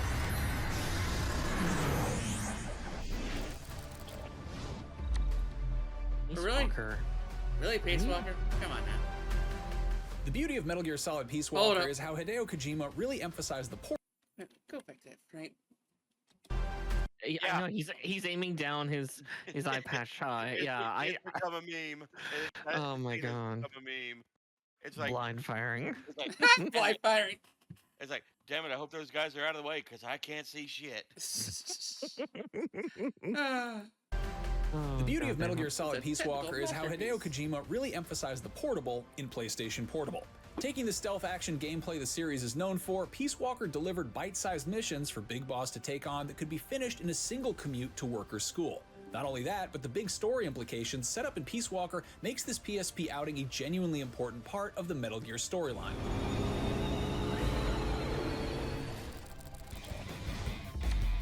Okay, that's a good one. I like that one. That one was fun. Yeah, that one was fun. Picking a favorite Guitar Hero game is difficult because ultimately it comes down to which era-spanning set list of rock songs you most prefer to pretend you were performing in front of 20,000 people. Sure, Guitar Hero 2 had War Pigs and Freebird, but 3 had a killer edition that would become synonymous with the series, Dragon Force's Through the Fire and Flames. It's impossible to overstate just how much of a phenomenon Guitar Hero and its competitor Rock Band were during the PS3 era, but just take a look at how many played-to-death plastic guitars you'll find at your local landfill, and you'll get a pretty good idea. Go on, head over to the dump. I'll wait. Okay, I guess I'll head the game stop. Oh, Wipeout. Yeah. Never played it. Few games define the original PlayStation's cultural identity as perfectly as Wipeout. Its futuristic, heavily stylized aesthetic and techno soundtrack were the epitome of Sony's vision for PlayStation being a lifestyle rather than just another games console. But beneath the slick visuals was a blisteringly fast racing game that, thanks to its anti-gravity vehicles, felt completely different from anything that had come before. And everything that made the original Wipeout great is on full display in its successor, Wipeout 2097. Yeah, this was Tony's answer to F-Zero. Yeah. Oh fuck yeah, Time Splitters. Oh god. Where's her pants? I was like, Future Perfect was my favorite. Two was good. When it comes to the history of console multiplayer, Tales of GoldenEye on N64 and Halo on Xbox dominate the split-screen conversation. But PlayStation 2 had its own FPS king that deserves just as much respect, Time Splitters 2.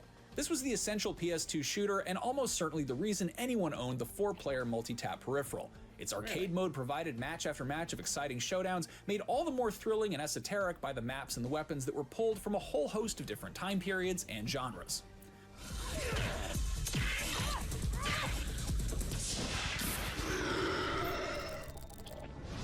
Oh yeah, Titanfall.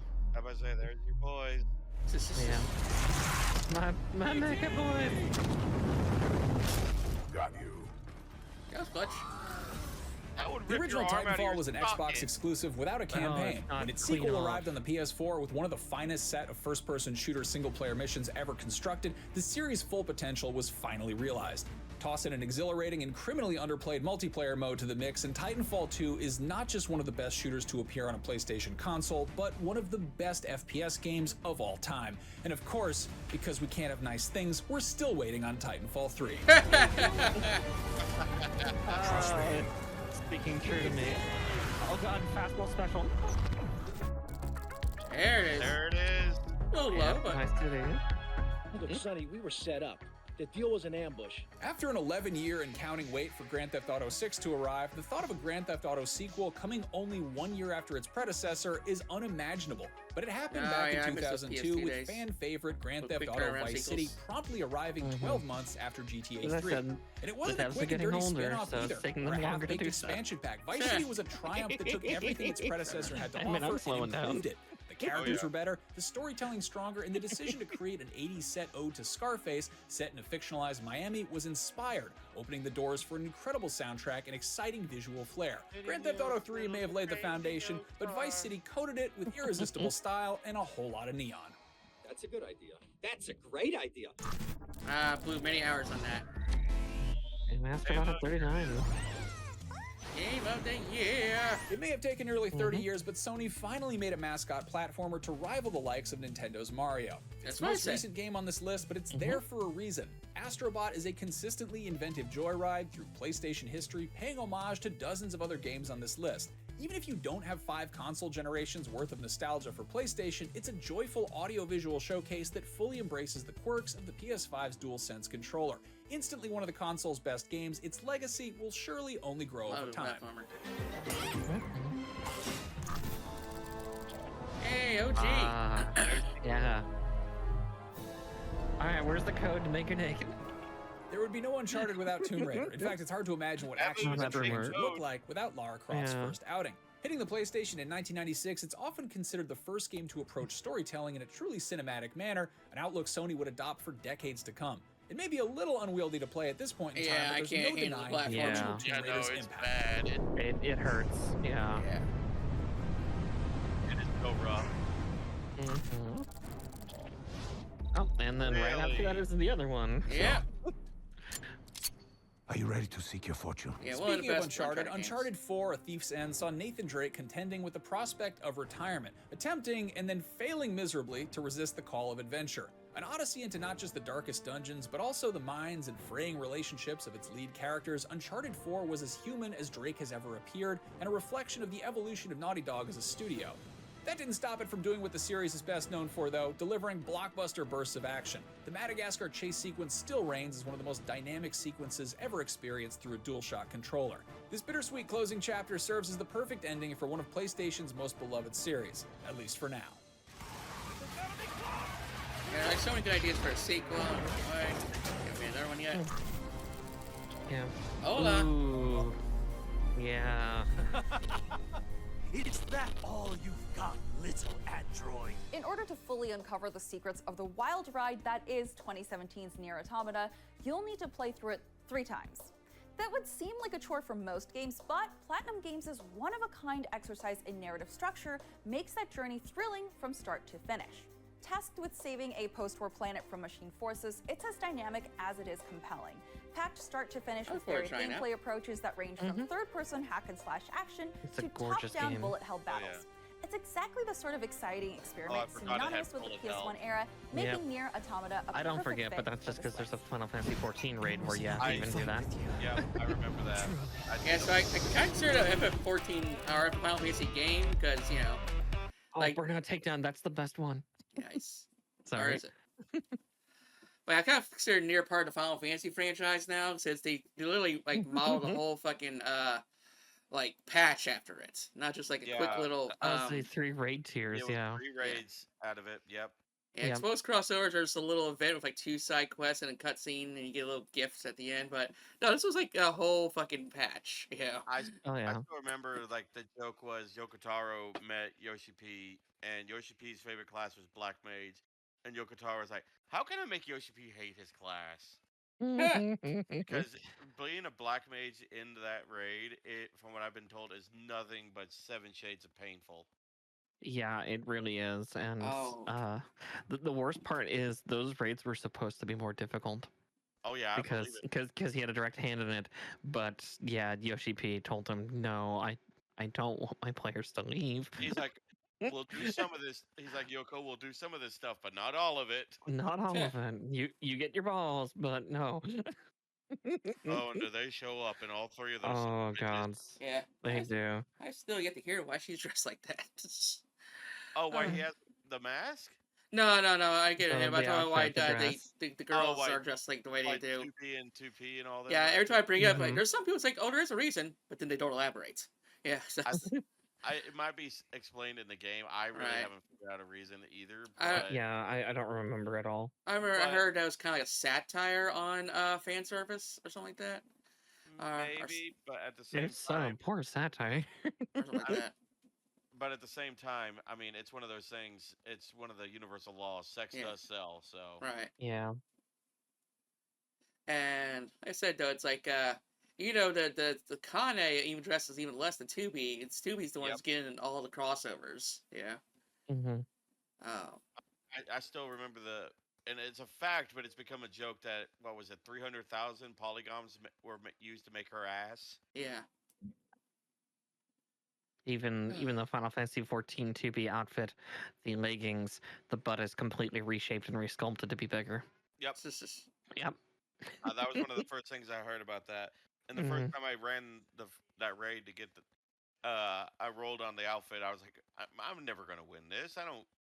I got it the first try. And now you have your own sexy leggings. Yeah, so you have a male all raw that has a fucking 2B glamour in his grimoire or glamour chest. Am I ever gonna use it? No, but it's like I have it. I bet you're gonna get around to enjoying and complaining about that series. Eventually. Especially now that they have a fucking anime. Yeah. Okay, Burnout. Yeah, this is like one of the best in the series too. I heard about the anime though. Yeah. In fact, it's higher than Nier Automata. Bang, wallop. That's good. Criterion's Burnout 3 Takedown looked at what Polyphony was doing with simulation racing in Gran Turismo and took one of my it favorites. as far to the other side of the spectrum as possible. With just as much emphasis placed on ramming into your rivals as speeding past them, driving games have rarely been as fun as they were in Takedown on the PS2. And that's without even mentioning Crash Mode, an all-timer of a mode designed around creating the biggest wrecks possible. Yep. Crash Mode was the best mode in that game. Fight me. Yeah. No, you are 150% correct. Crash Mode is one of the best. Okay, decided doesn't get this high. Maybe the first one. I think like, these should have been like lower on the list. I know who you are. Not Emily. too fine.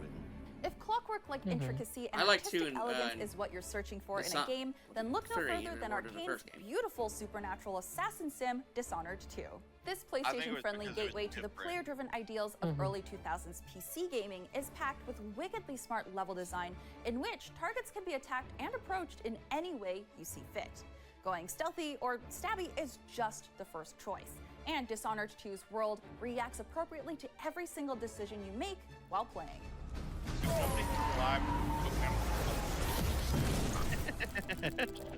That's a serving. Okami, yes. There's a reason why Clover Yeah, Studio around is 50, remembered so but- fondly Sequel. even decades after it was disbanded. The Capcom subsidiary behind games like Beautiful Joe and God Hand created some of the most wildly creative and beautiful games for the PlayStation. But none of its titles are quite so beloved as Okami. The cel-shaded art style that renders mythological Japan will be forever beautiful, and the iconic paintbrush mechanic that brings brushstrokes to life still feels like pure magic. We miss you every day, Clover Studio. One of the best ones. That's the Although best Tony one. Hawk's Pro Skater Yeah, that made is an the best important mark one, on yeah. PlayStation, it's the sequel that took the series to the I next level, playing that game birthing with the a generation vision of off extreme CD. sports I can't video decide games between that this followed. one and like Where Tony Underground Hawk's 2. Pro Skater 2 excels is its Yeah. ability to push beyond I still love being an Bamber Jr. excellent sports game. Oh It yeah. established True, a yeah. reasonably complex formula I of remember combos, playing it puzzles, and with a collectibles, Limp all Bizkit wrapped CD up on the within a boombox in the 2-minute background. time constraint. Oh yeah, I It played like every demands level of to be Spider-Man. endlessly replayed, and when you're doing that in some of the most iconic locations ever committed to a sports game, it's hard And I to believe resist. Jason Ellis Tony was in Hawk's this Pro as Skater well. 2 vitally helped extend the combo by adding in the frankly essential manual system, incorporating some vastly improved level design, and including one of the most iconic game soundtracks, all of which helped cement its legacy as an extremely good extreme sports game. Hey! There's There's 10. 10. Yeah. Listen to my story. The birth of the modern age. Yeah. This A good one. I think may Tactics be is our better, last chance. but this was Final still a Fantasy very X good is one. perhaps the best example of how the PS2's DVD drive revolutionized console gaming. Thanks to the disc's vastly higher storage capacity, Final Fantasy X was able to be both the first full 3D and fully voiced game in the series, resulting in an experience notably more cinematic than its PS1 predecessors. Combined with dozens of beautifully rendered cutscenes, Final Fantasy X story is granted an enhanced that level of Titus emotion laugh. and intimacy. Oh A god. vital thing considering the romance between characters Lulu. Titus and Yuna that Yeah. acts as the game's Yeah, sole but Lulu, heart. she This, makes it all along better. with rock-solid turn-based combat and a bright, fascinating world, makes Titus's journey arguably the last truly Waka. essential Final Fantasy game. And The level I'm that's gonna no fuck with a laughing matter. fucking ball. Oh, there it is. Oh god. Oh, yeah. Yeah, my favorite game of all time! There you It's no go. surprise You Nintendo fucking was recognized the it. dominant console for JRPGs during the early 90s. But when PlayStation launched, the landscape changed dramatically. This was in part due to Square's Final Fantasy and Chrono series coming to Sony's console, but also Konami's beloved Suikoden games. Their storytelling, especially in Suikoden 2, was a notable highlight, filled with depth, emotion, and characters so wonderfully realized you couldn't help but fall in love with them. It's those connections that make Suikoden 2 as fondly remembered today as it was 25 years ago. I go on now. There we go, yeah. There we go. Is this our first Resident Evil? Wow. What a You are the mansion. mistress of It's hard to unlocking. imagine what video game horror would look like Should have the without the lockpick. arrival of Resident Evil. The first in the long-running and extremely successful series see, Ari debuted Ford's on gonna be up there. PlayStation in 1996, That first letting zombie- players explore that the first time you ran zombie-infested, into a zombie. puzzle-filled Spencer Mansion. Yeah, gave me nightmares. Although Yeah. primitive by today's standards, Resident Evil set the mold for Or the zombie everything dogs that at the followed. door. The isolation, the limited resources, the Every time relentless you sense tried to of leave the dread, mansion. and of course, Yep. the jump scares. There they are. The formula has been regularly improved upon, and the original is arguably weaker than most of its sequels, but none of Raccoon It's City's very later obsolete, highs yeah. would have been possible without the progenitor. Its importance to the genre and Oh, that PlayStation blood is splatter, though. unquestionable. Yeah. Hell yeah! Yes. Our top Mass five. Effect 2. Yeah. No one wants to admit it, but humanity is I have a under attack. tattoo from this game for a reason. Mass Effect 2's achievements are well known. With its S tier companions and unrivaled sense of urgency in its story One is and painful, reactive 2 is decision making, amazing. it's BioWare's finest hour. I get why Less you documented though is Mass Mass Effect Effect 2's was journey an to odd- PlayStation, one of the during odd which times the where I series chose to broke pick free 2 from the first shackles of in the first Microsoft game. exclusivity a year I'm after so the glad. game's launch on Just Xbox play 2 360. and go back play PS3 1 if you players want. were asked to jump into the middle chapter of a trilogy without having played its predecessor, using an interactive comic to catch up on the story. It was an awkward transition, but one players happily endured in order to play one of the best RPGs ever made. Yeah, they totally redid the combat in 1 with the remaster. Not as much as I would have liked. Like, they really made it sound like, yeah, Tekken 3, yeah. Both Street Fighter and Mortal Kombat dominated the fighting game space in the 90s, but neither was synonymous with the PlayStation brand in quite the same way as Tekken, the new up-and-comer that, along with Virtua Fighter, established and cemented the 3D fighter. There are many contenders for the best Tekken game on PlayStation, and we'd especially like to shout out PlayStation 2's launch game, Tekken Tag Tournament, but for our money, Tekken 3, the first outing for legendary characters like Jin Kazama and Eddie Gordo, will always stand tall as the true Eddie king was such of the bullshit. Iron Fist tournament. Round one. Fight. Yoshimitsu was my main on that one. Ragnarok. Ragnarok at 26. I recognize that dour expression anywhere. It was no easy task for Sony Santa Monica to follow up its 2018 Norse masterpiece, but with God of War Ragnarok, it succeeded to almighty effect. While not telling as tight a story, the sprawling PS5 sequel evolved Kratos' bone-crushing combat even further, adding a creative new weapon to his arsenal that reflected his past life in a poignant yet delightfully brutal manner. Dealing with everything from familial friction to the literal end of the world, the ambition on show is staggering, making it all the more impressive that it pulled it off and remains one of this generation's finest games. Okay. Yes. Well, we're about to break into the top 25 here. Yeah. So far, okay, so how you feeling, like, 50 to here? Now they're bringing all the big properties, and a couple surprises. Now the big names are coming out. Yeah, we're not seeing all these cutesy platform rhythm games anymore. Yeah, now we're getting into the big hitters. Yeah. Oh, exactly, yeah. Especially with 25 rolling up here. Oh, yeah. I mean, not a bad spot. I think I think that one's a good spot for Persona 5 is. Oh, yeah. Oh, freaking 5 was sold like, fucking gangbusters. Yeah. Yeah, the music, the gameplay, hell, the 2 sequel games that came with it too later on that were completely different genres. One is Dynasty Warrior style, and the other's a relatively top-down tactical. Yep. Oh, kind of bio break before we get into the final. Yep. Okay. I'm just glad Tactics was on this list. Yeah, I'm glad Tactics was on here because it does deserve to be on the list. It really does. Like it's still. It took, instead of man versus monsters, it was man versus God in this one in Tactics.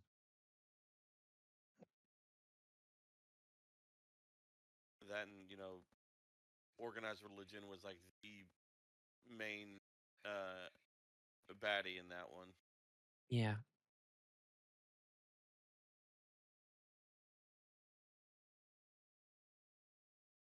Oh, we were talking about Asura earlier. Do you? Mhm. I don't know if you ever watched them, but the Death Battle series. Oh yeah. They announced the next one, or what they started. They've been doing it for a while, but after the Mhm. current one ends, they say who's next. Yeah. The next one I'm looking forward to.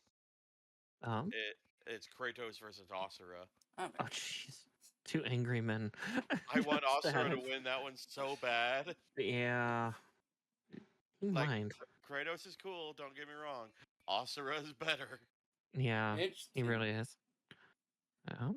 I did like the Eggman versus Bowser one. That was a fun one. Okay. Good soundtrack, too. Oh yeah. Oh yeah. Amazing soundtrack for all three of the games. Just bringing Lynn back again and again.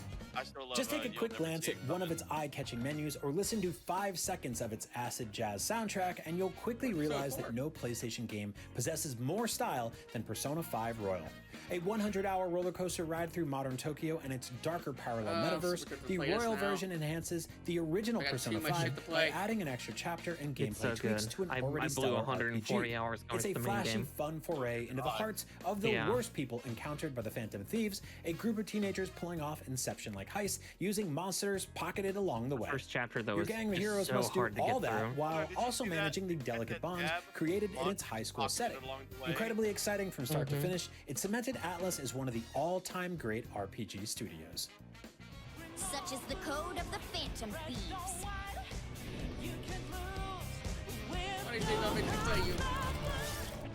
There it is, the remake, huh? I guess they're interchangeable, but still, 4 had such a legacy. Remake Resident Evil 2? Yeah. Sure, why not? Resident Evil 3? Haven't seen that one for a while, but remaking Resident Evil 4, doesn't that feel too soon? Isn't Resident Evil 4 already perfect? Well, it turns out you can teach an old dog new tricks. Capcom decided to tackle the seemingly impossible task of remaking one of the greatest video games of all time. Rather than a beat-for-beat remake, Capcom took some ingenious liberties with RE4, doubling down on the horror and losing some of the campier elements of the original. It still strikes that perfect balance between scales and action, but the PlayStation 2 horror classic may just have been usurped with its newest edition. This is kind of fun. There it is. There's San Andreas. Yep. Oh, shit. Oh, hey. Here we go again. Another Grand Theft Auto entry finds its way onto this list. GTA San Andreas displayed a new level of ambition from Rockstar as it looked to evolve the open world series in the PS2's twilight years. A mammoth-sized map for the mid-2000s included 3 entire cities and miles of countryside in between, with every square inch of it acting as a playground for CJ Johnson as he navigated the gang warfare and police corruption plaguing his home state. You haven't forgotten about us, have you, boy? Hell no, Officer Tenpenny. I was just wondering what took y'all so long. Experimenting with new life sim-esque mechanics and a satirization of more mature topics, amongst the GIMP costumes and comical dildo fights, it signaled the direction that Rockstar would take as it moved into the HD generation.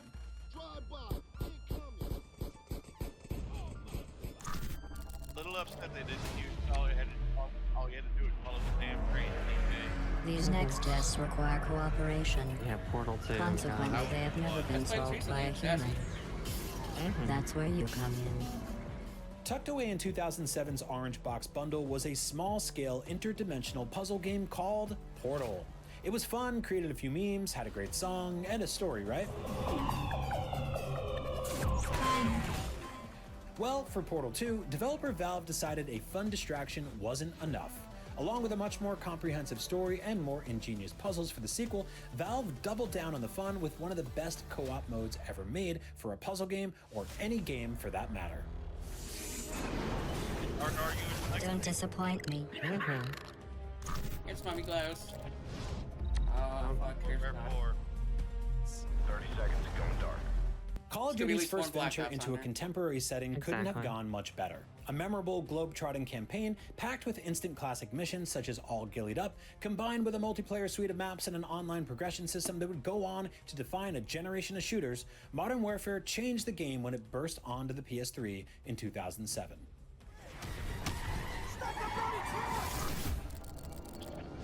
Oh, Yes. Everyone's favorite what the fuck. Silent Hill was always the David Lynch to Resident Evil's George Romero.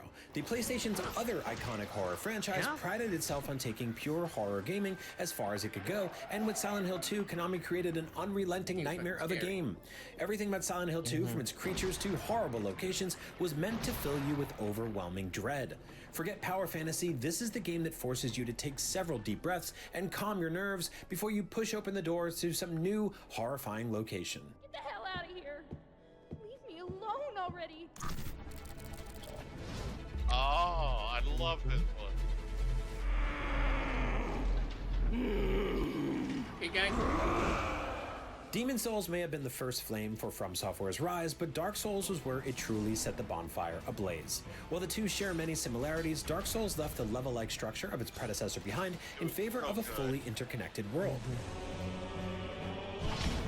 The result is a physical place that's as mysterious and surprising as its deep and naughty backstory, and just as difficult to work through. Foes like Ornstein and Smo are still spoken about in hallowed tones. Now, FromSoft has since made better games, but it's hard to argue against Dark Souls being the studio's most significant achievement. No, it's not hard. It's super easy. Barely an inconvenient. Okay. No. Fuck you. I had this game, I fucking hated it. It's easy to forget just how huge the Gran Turismo series is. The third game, Gran Turismo 3 A-Spec, was the best-selling exclusive on the best-selling console of all time, with over 14 million copies sold.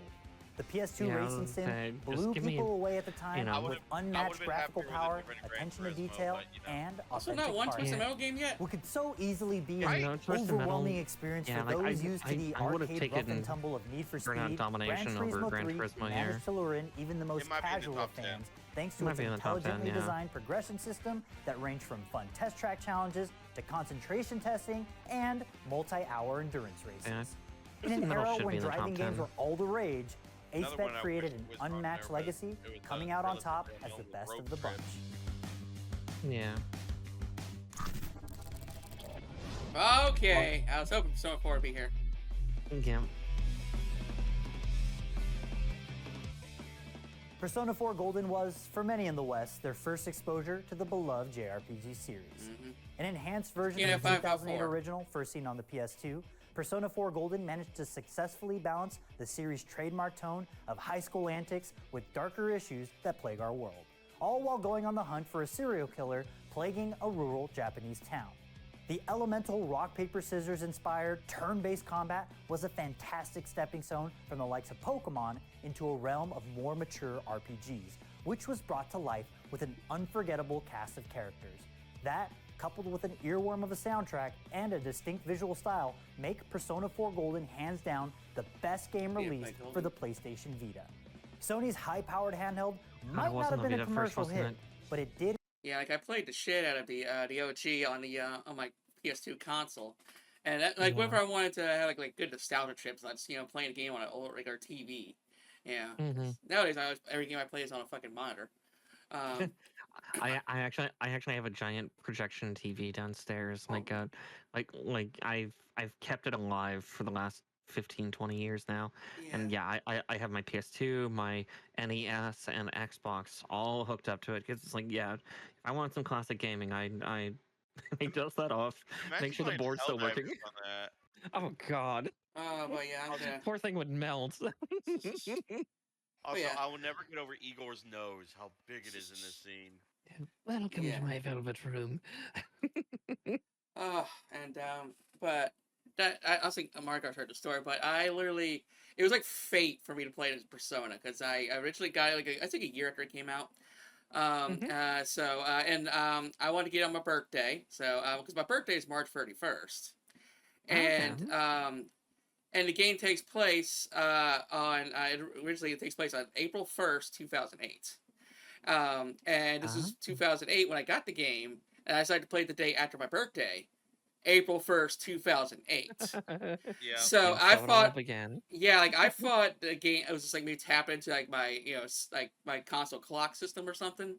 But no, I literally played it on the very day the story takes place. Like, this is like some kind of fate shit right here, you know? Yeah, the gods Exactly. willed it.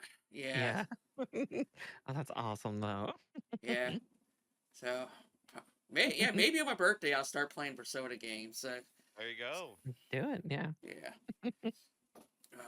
It introduced many to the Persona series, and for that, it deserves all the praise in the world. Yeet. Fuck yeah. Yeah, sometime I'll get through that one too. There's Witcher 3, yep. There's Witcher 3.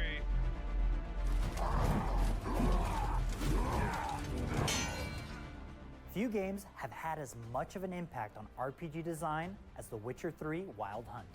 CD Projekt Red's landmark fantasy epic practically reinvents the side quests, transforming optional adventures from extracurricular busywork into complex, twisty narratives that were as deep and essential as any main chapter. Geralt's side hustles add a unique richness to the overarching story, coloring between the grimy lines as each tale overlaps and intertwines, making the game's famous choices and their often devastating consequences all the more powerful. You really do feel the world and its people move with each decision you make. The Witcher 3 is unquestionably the greatest RPG in the PS4 library, but its position as such is such a fascinating indicator of change. PlayStation's RPG history is primarily a Japanese story told by the likes of Squaresoft and Konami, but the 2010s saw more and more traditionally PC-focused Western developers bringing their RPGs to console. The fact that Wild Hunt, the final chapter in a PC game trilogy, was able to prove such a massive success on PlayStation is a testament to its revolutionary roleplay design. Yeah, I do hope they kind of like remake the first two. Yeah, that would be nice. Those controls are so jank. Oh, yep, I remember. Oh, Snake Eater, yes. But, oh, yeah. Well, for records, we were talking about last time about series, Witcher Powers. So I told you, well, the games are not canon with the books, so they can change them. It's true. So, yeah, because I was saying in the books, Geralt hated having facial hair. Like, he genuinely despised it and would always keep himself clean shaven in the books. Yeah. Yeah. Ironically, I think his facial hair's the better look, because... I was going to say, yeah, God, he looks so rugged and just destroying me, man. I kept saying it, like, with the first two games, he looks like Sephiroth on his deathbed. You know, like, how is he slaying so much pussy? You know? Yeah, how is he getting so much? And then Witcher 3 happens, like, oh. Yeah, now like, gets a little color in his face, you know, he looks healthy, you know? I say, Marikar is about to have a fucking orgasm over there. Yeah. And don't worry, I have a thing for silver foxes, that's fine. Oh, man. I have puns. One of the best songs ever. You got Snake, who's natural blonde. It's hard to think of a game more ahead of its time than Metal Gear Solid 3 Snake Eater. Reframing the espionage action series as a 60s set, James Bond style, behind enemy lines mission, intricate stealth and camouflage systems, bold cinematic flourishes, and unmatched boss design make its release on the PS2 seem like a miracle for 2004. Naked Snake's journey through the Soviet jungle manages to balance moments of actually sneaking up behind the old man, like, oh shit, it's right there! With former mentor, the boss, with points of frivolity and experimentation, an indulgent theme song, crocodile headwear, and of course, a famously long ladder sequence, just to name a few. Yeah, because I will learn about seeing Snake Eater. Game-changing boss designs that Snake Eater truly shines. The multiple ingenious ways you can take down Elderly Sniper, the end, the thrilling Shagahad chase and Volgan showdown, and of course, the stunning surroundings of that aforementioned encounter with the boss. Snake Eater was a masterpiece at the time of its release and remains one to this day. So it's quite a relief that the upcoming remake is barely changing a thing about it. Oh shit, they're remaking it? Yeah. Hey, yeah, Symphony of the Night. Let's go. The Castlevania series has always provided fun, side-scrolling action games, but with Symphony of the Night, it was no longer just a game where you ran from left to right. The game's setting of Dracula's castle is instead one open-ended map for protagonist Alucard to freely explore, with all four directions demanding equal attention. So lost. While heavily inspired by Super Metroid, Symphony of the Night made its own important contributions to a genre it would go on to co-headline. From the shifting map to adding RPG-like experiences, conquering this giant puzzle of a map as it twists and turns throughout the story immediately puts into perspective just what a monumental accomplishment Symphony of the Night turned out to be. I'll guide you to meet your destiny. As PlayStation entered the 3D era, Symphony of the Night arrived in the darkness as a true swan song to 2D gaming and the triumphant start of the Metroidvania genre. PS1 game. Praise be to Koji Igarashi.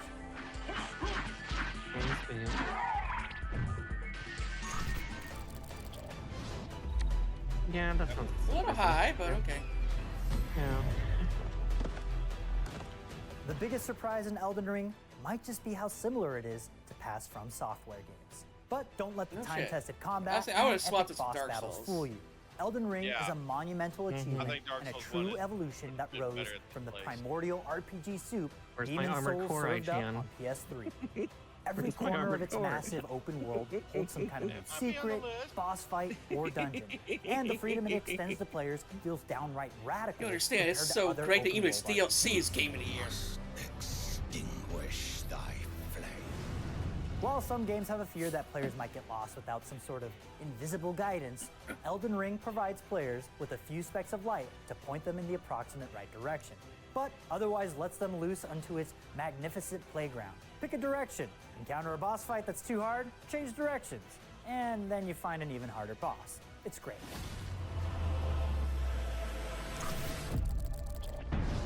I like the second one. I think the first one was a little better, but It was good and all, but yeah, that's true. There's a lot of twos here. Violent, sad, scary, and irrepressibly grim. Weird, The Last of Us Part 2 isn't best described as a fun time, Well, it did win like 7 but Game of the Year a phenomenally awards. powerful one.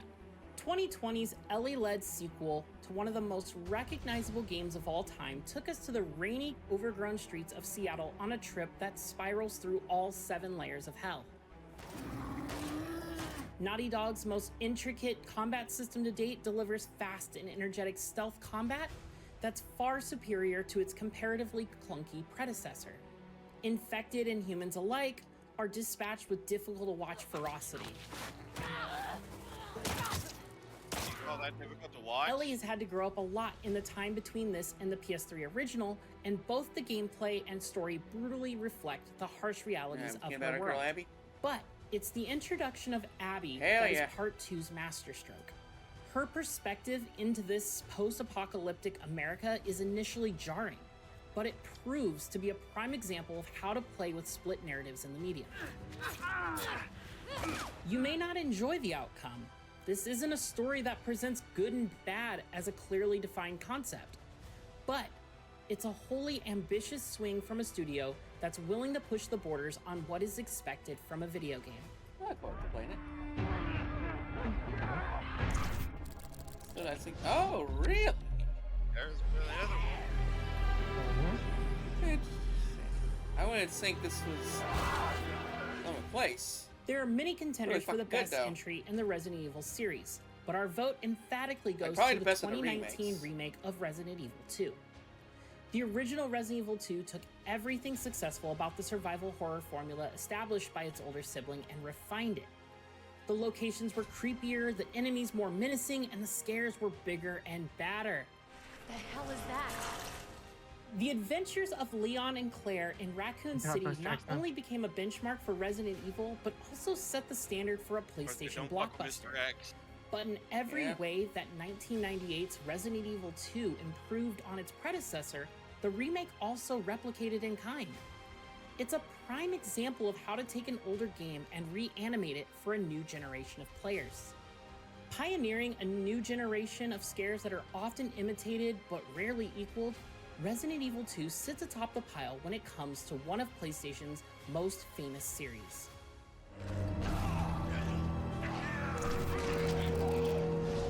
Yeah.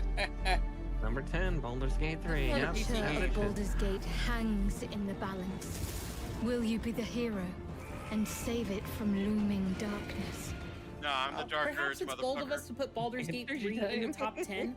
With its complex character menus and fiddly inventory screens, Larian's Dungeons & Dragons adventure is clearly a dyed-in-the-wool PC game.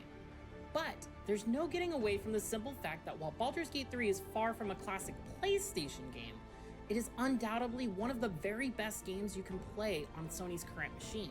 A monumental achievement in RPG design, Baldur's Gate's world reacts to your every single decision, be that something as simple as a little white lie or as devilishly grand as slaughtering an entire population, or sow chaos in your wake. The physical and emotional impact of those choices can be felt across the entire journey, shaping the character arcs of your companions and adjusting the trajectory of the epic finale. And by painstakingly translating the D&D rulebook into video form, Larian ensures battle is just as malleable as its storylines. Yeah, I definitely gotta get this Dozens shot. and dozens of skills, abilities, and weapon options means you can mold each character into the warrior of your choosing and devise creative strategies to decimate your foes. Few experiences feel as bespoke to you as Baldur's Gate 3, and that's why this traditionally PC experience deserves to live alongside PlayStation's heavy hitters. As PlayStation prestige goes, I wouldn't put it that high. There we go, GTA 5. I mean, no lie, it is a lot of fun. Beyond all the crime cinema homages and wanton violence, the Grand Theft Auto series has been an exercise in perfecting the urban open world. Rockstar finally nailed it with GTA 5's Los Santos, a digital city that feels authentically alive. In the campaign, the street's heartbeat comes courtesy of the series' most accomplished mission chain, which combines the character study narrative of GTA 4 with the wild objective variety of San Andreas. The ambitious character switching mechanic gels perfectly with the story's heist focus, pivoting the action between the team's specializations as each job demands. But as good as the campaign is, it's GTA 5's multiplayer mode that captured the imagination of millions. Taken online, Los Santos becomes a crime playground where it's the purge every day. Wait, describe it. Superficially, GTA Online is a collection of PvP modes with a constant trickle of seasonal content. To the people who walk its streets, though, it's a community stomping ground where friendships are forged, rivalries sparked, and dominance achieved. Multiplayer heists provide a taste of that Rockstar single-player storytelling magic, but it's the emergent tales spun by players that make GTA Online an enduring favorite.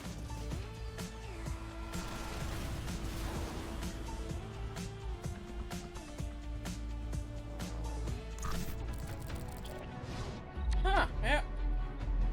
Yeah, Honor Among Thieves is pretty good. It's not hyperbole to say that Well, my Uncharted 2 favorite Among Uncharted, Thieves but charted the I course get for the it. next 15 years of PlayStation history. Its predecessor Plus, when built the puzzles were a solid, little if hard and the, unspectacular foundations, but some scenes it's in are- Nathan some parts Drake's really drawn out. Himalayan adventure that he really found his footing.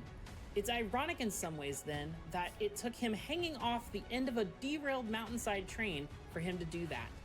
For many, Among Thieves remains the apex of the Uncharted series, although just as many would argue in favor of A Thief's End, but there's no doubt that 2 is the most impactful. Its explosive dedication to delivering blockbuster cinematic action would spark a fire inside Sony to make single-player stories like this their focus for a decade and a half to come. Naughty Dog's PS3 legacy can be seen in everything from God of War to Ghost of Tsushima to Horizon Zero Dawn.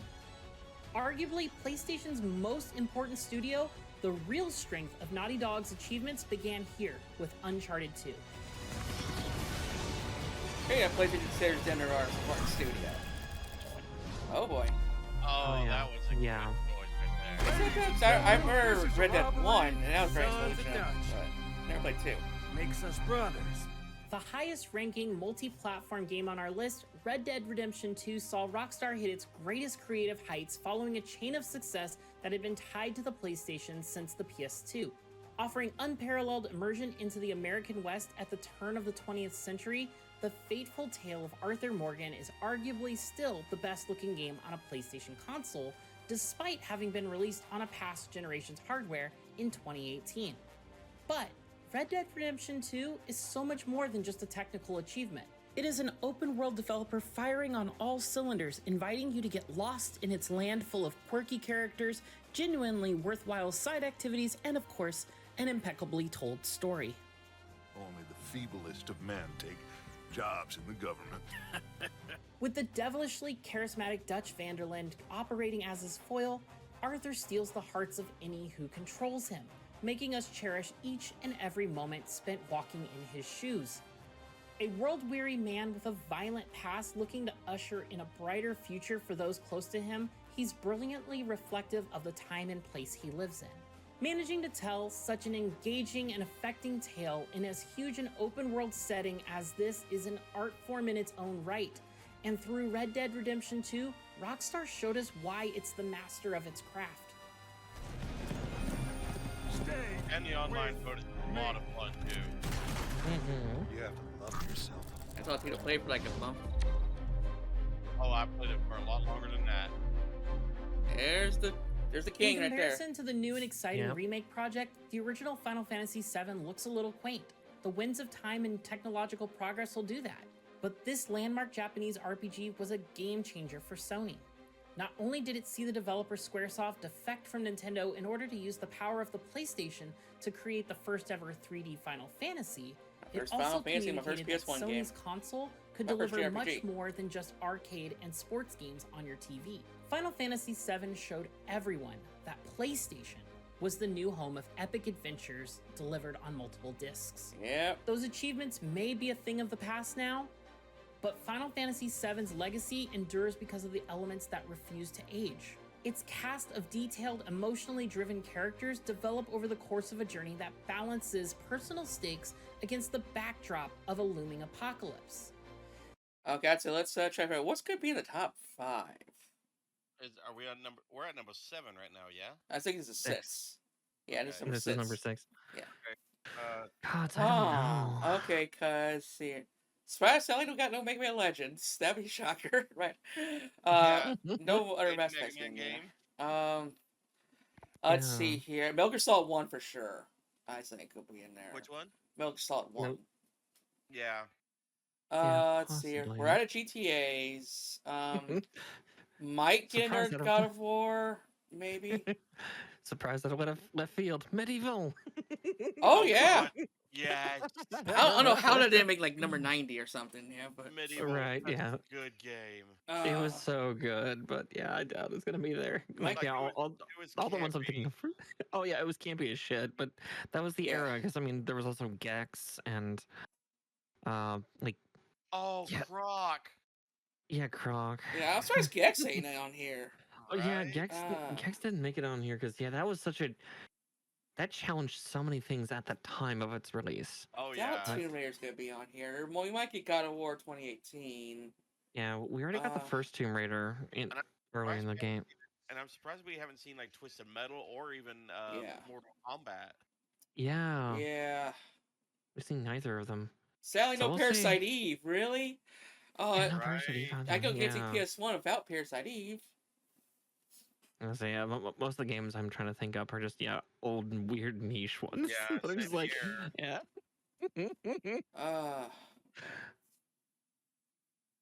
Maybe a BioShock game. Maybe. At least BioShock 1 has to be. I'm shocked there wasn't a BioShock already. So far, so this is too bad. Like, there's some spots I would have swapped. And like, I don't think Baldur's Gate should have been on here. But they've already had a few games that are some very reaching reasons. But, well, it's IGN. Yeah. Yeah, they're not the most accurate. They're not the brightest bulbs in the box. No, they're not. I mean, hell, they're the company that gave Gollum a rating of 64 and gave Space Marine 2 a rating of 60. And a lot of times, because of that, you just prove that you don't know what the fuck you're talking about. How far they've fallen from grace. Similar balance is found in tone. This is a game with weight and heft that thrives on idiosyncrasies, a variety of bizarre enemies, comedic minigames, and absurdly sized swords. It's this combination of light and dark that make Final Fantasy VII such an enduring classic. Someone's tried to hold a real-life Buster Sword. Oh yeah, another one. Soul Calibur. Yeah. Last was one. Okay. Okay. All right. Fair. You have no idea. That opening sequence, though. Lost adventures. Naughty Dog's games have always been a sign of changing times for PlayStation, shifting from mascot platformers to action games to cinematic adventures. The Last of Us is the shining example of that latter phase, a game that took the interactive movie ambitions of Uncharted and grounded them in a compelling character drama. Exploring the surrogate father-daughter relationship between Joel and Ellie, the increasingly distressing circumstances of the post-apocalypse setting help drill deep into raw emotions and personality flaws. The script, elevated to classic status thanks to performances by Troy Baker and Ashley Johnson, is smaller scale and less ambitious than its sequel, but has proven more enduring in the minds of gamers thanks to its focus on the relationship between its central duo. Many of its achievements are admittedly found in its movie-grade cutscenes, but The Last of Us wouldn't rank so highly on this list if it weren't for the way Naughty Dog entwined its narrative and gameplay goals. The survival horror-inspired gameplay communicates a sense of desperation, be that in the constant search for supplies, DIY equipment, or the messy struggle that is Melee. While Ellie is technically invulnerable to damage, combat triggers a guardian-like rage inside of you, a feeling that pays off to tremendous effect when it comes to the muddy morality behind its final act. Joel, I can handle myself. It's called luck, and it is gonna run out. Really? Oh, really? I can see why, though. My roommate hates it. Taking down giant bosses in a fantasy world is meant to be fun. And yes, there's a certain amount of glowing satisfaction to be found in clambering up one of Shadow of the Colossus's many skyscraper-sized creatures. But it's the distressing emotive response that's triggered by plunging Wander's blade into the creature's weak spots that makes Team Ico's masterpiece so special. As black liquid spurts into the sky and the monster's dying breaths chase you, it's not joy, but sadness that sweeps the screen. Conquering the Colossi is pretty much melancholia defined. Team Ico's second fantasy world is sparse yet haunting, largely empty apart from the hulking figures that call its green fields, treacherous deserts, and vast lakes home. Each one is a delicate puzzle waiting to be unlocked, the battles proving to be enigmas that demand the use of brain over brawn. This artistic, poetic approach creates a singular piece of work only enhanced by the stunning PS4 remake that arrived 13 years after the original first lumbered onto the PS2. You may have some regrets following your in-game actions in Shadow of the Colossus, but you'll certainly be left with none not experiencing it.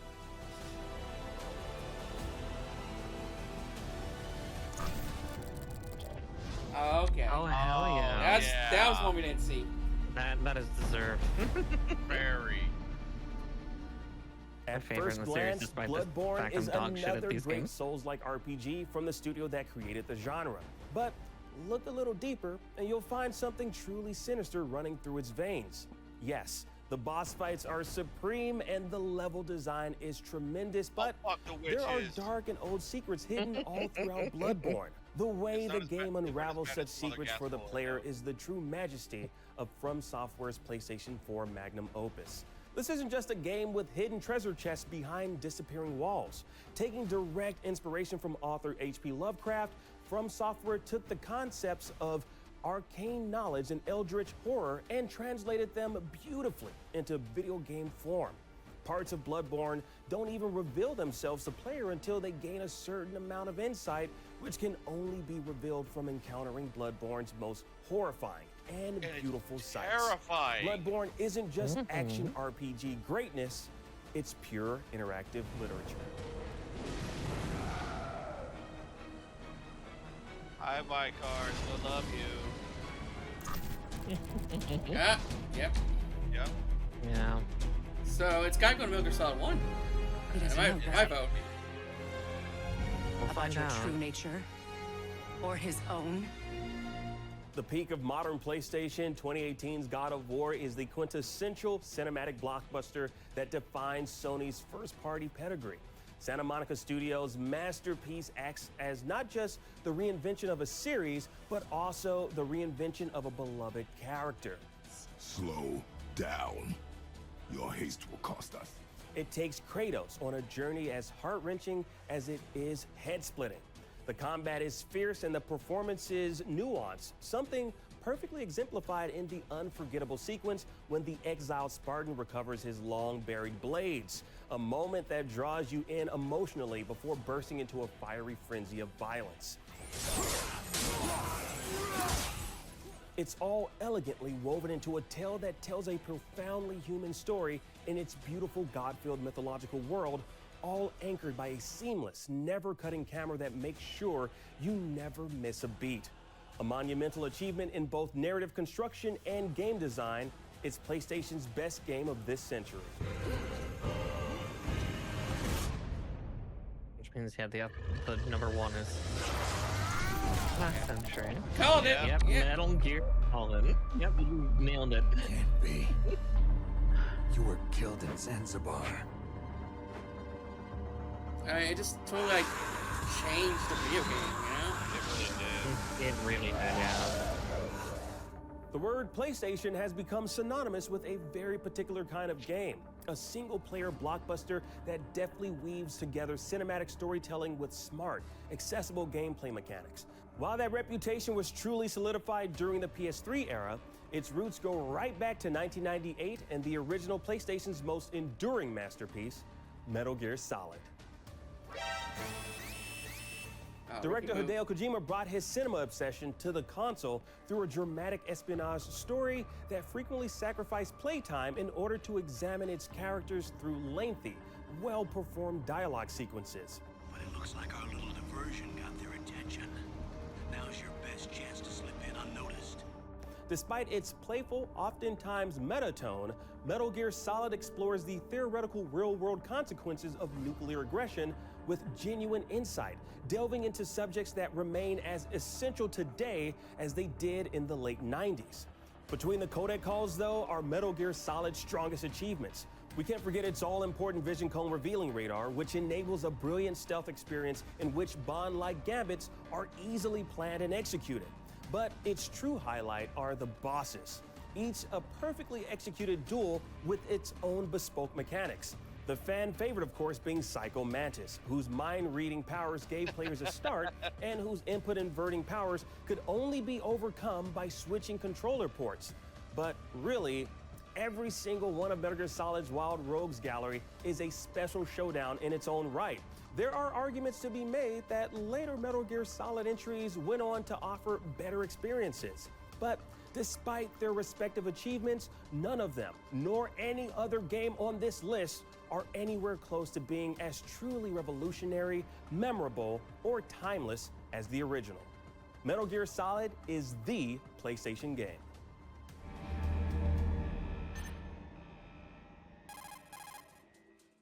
And there you have it. Okay, so. I'm surprised. You called it, man. Yeah, he called it.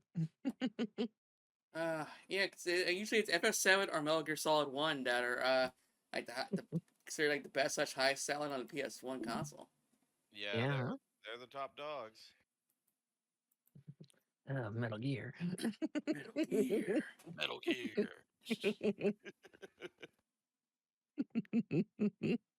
That, I mean, just that voice is iconic. Yeah. Yeah. Bring David Hayter Like back.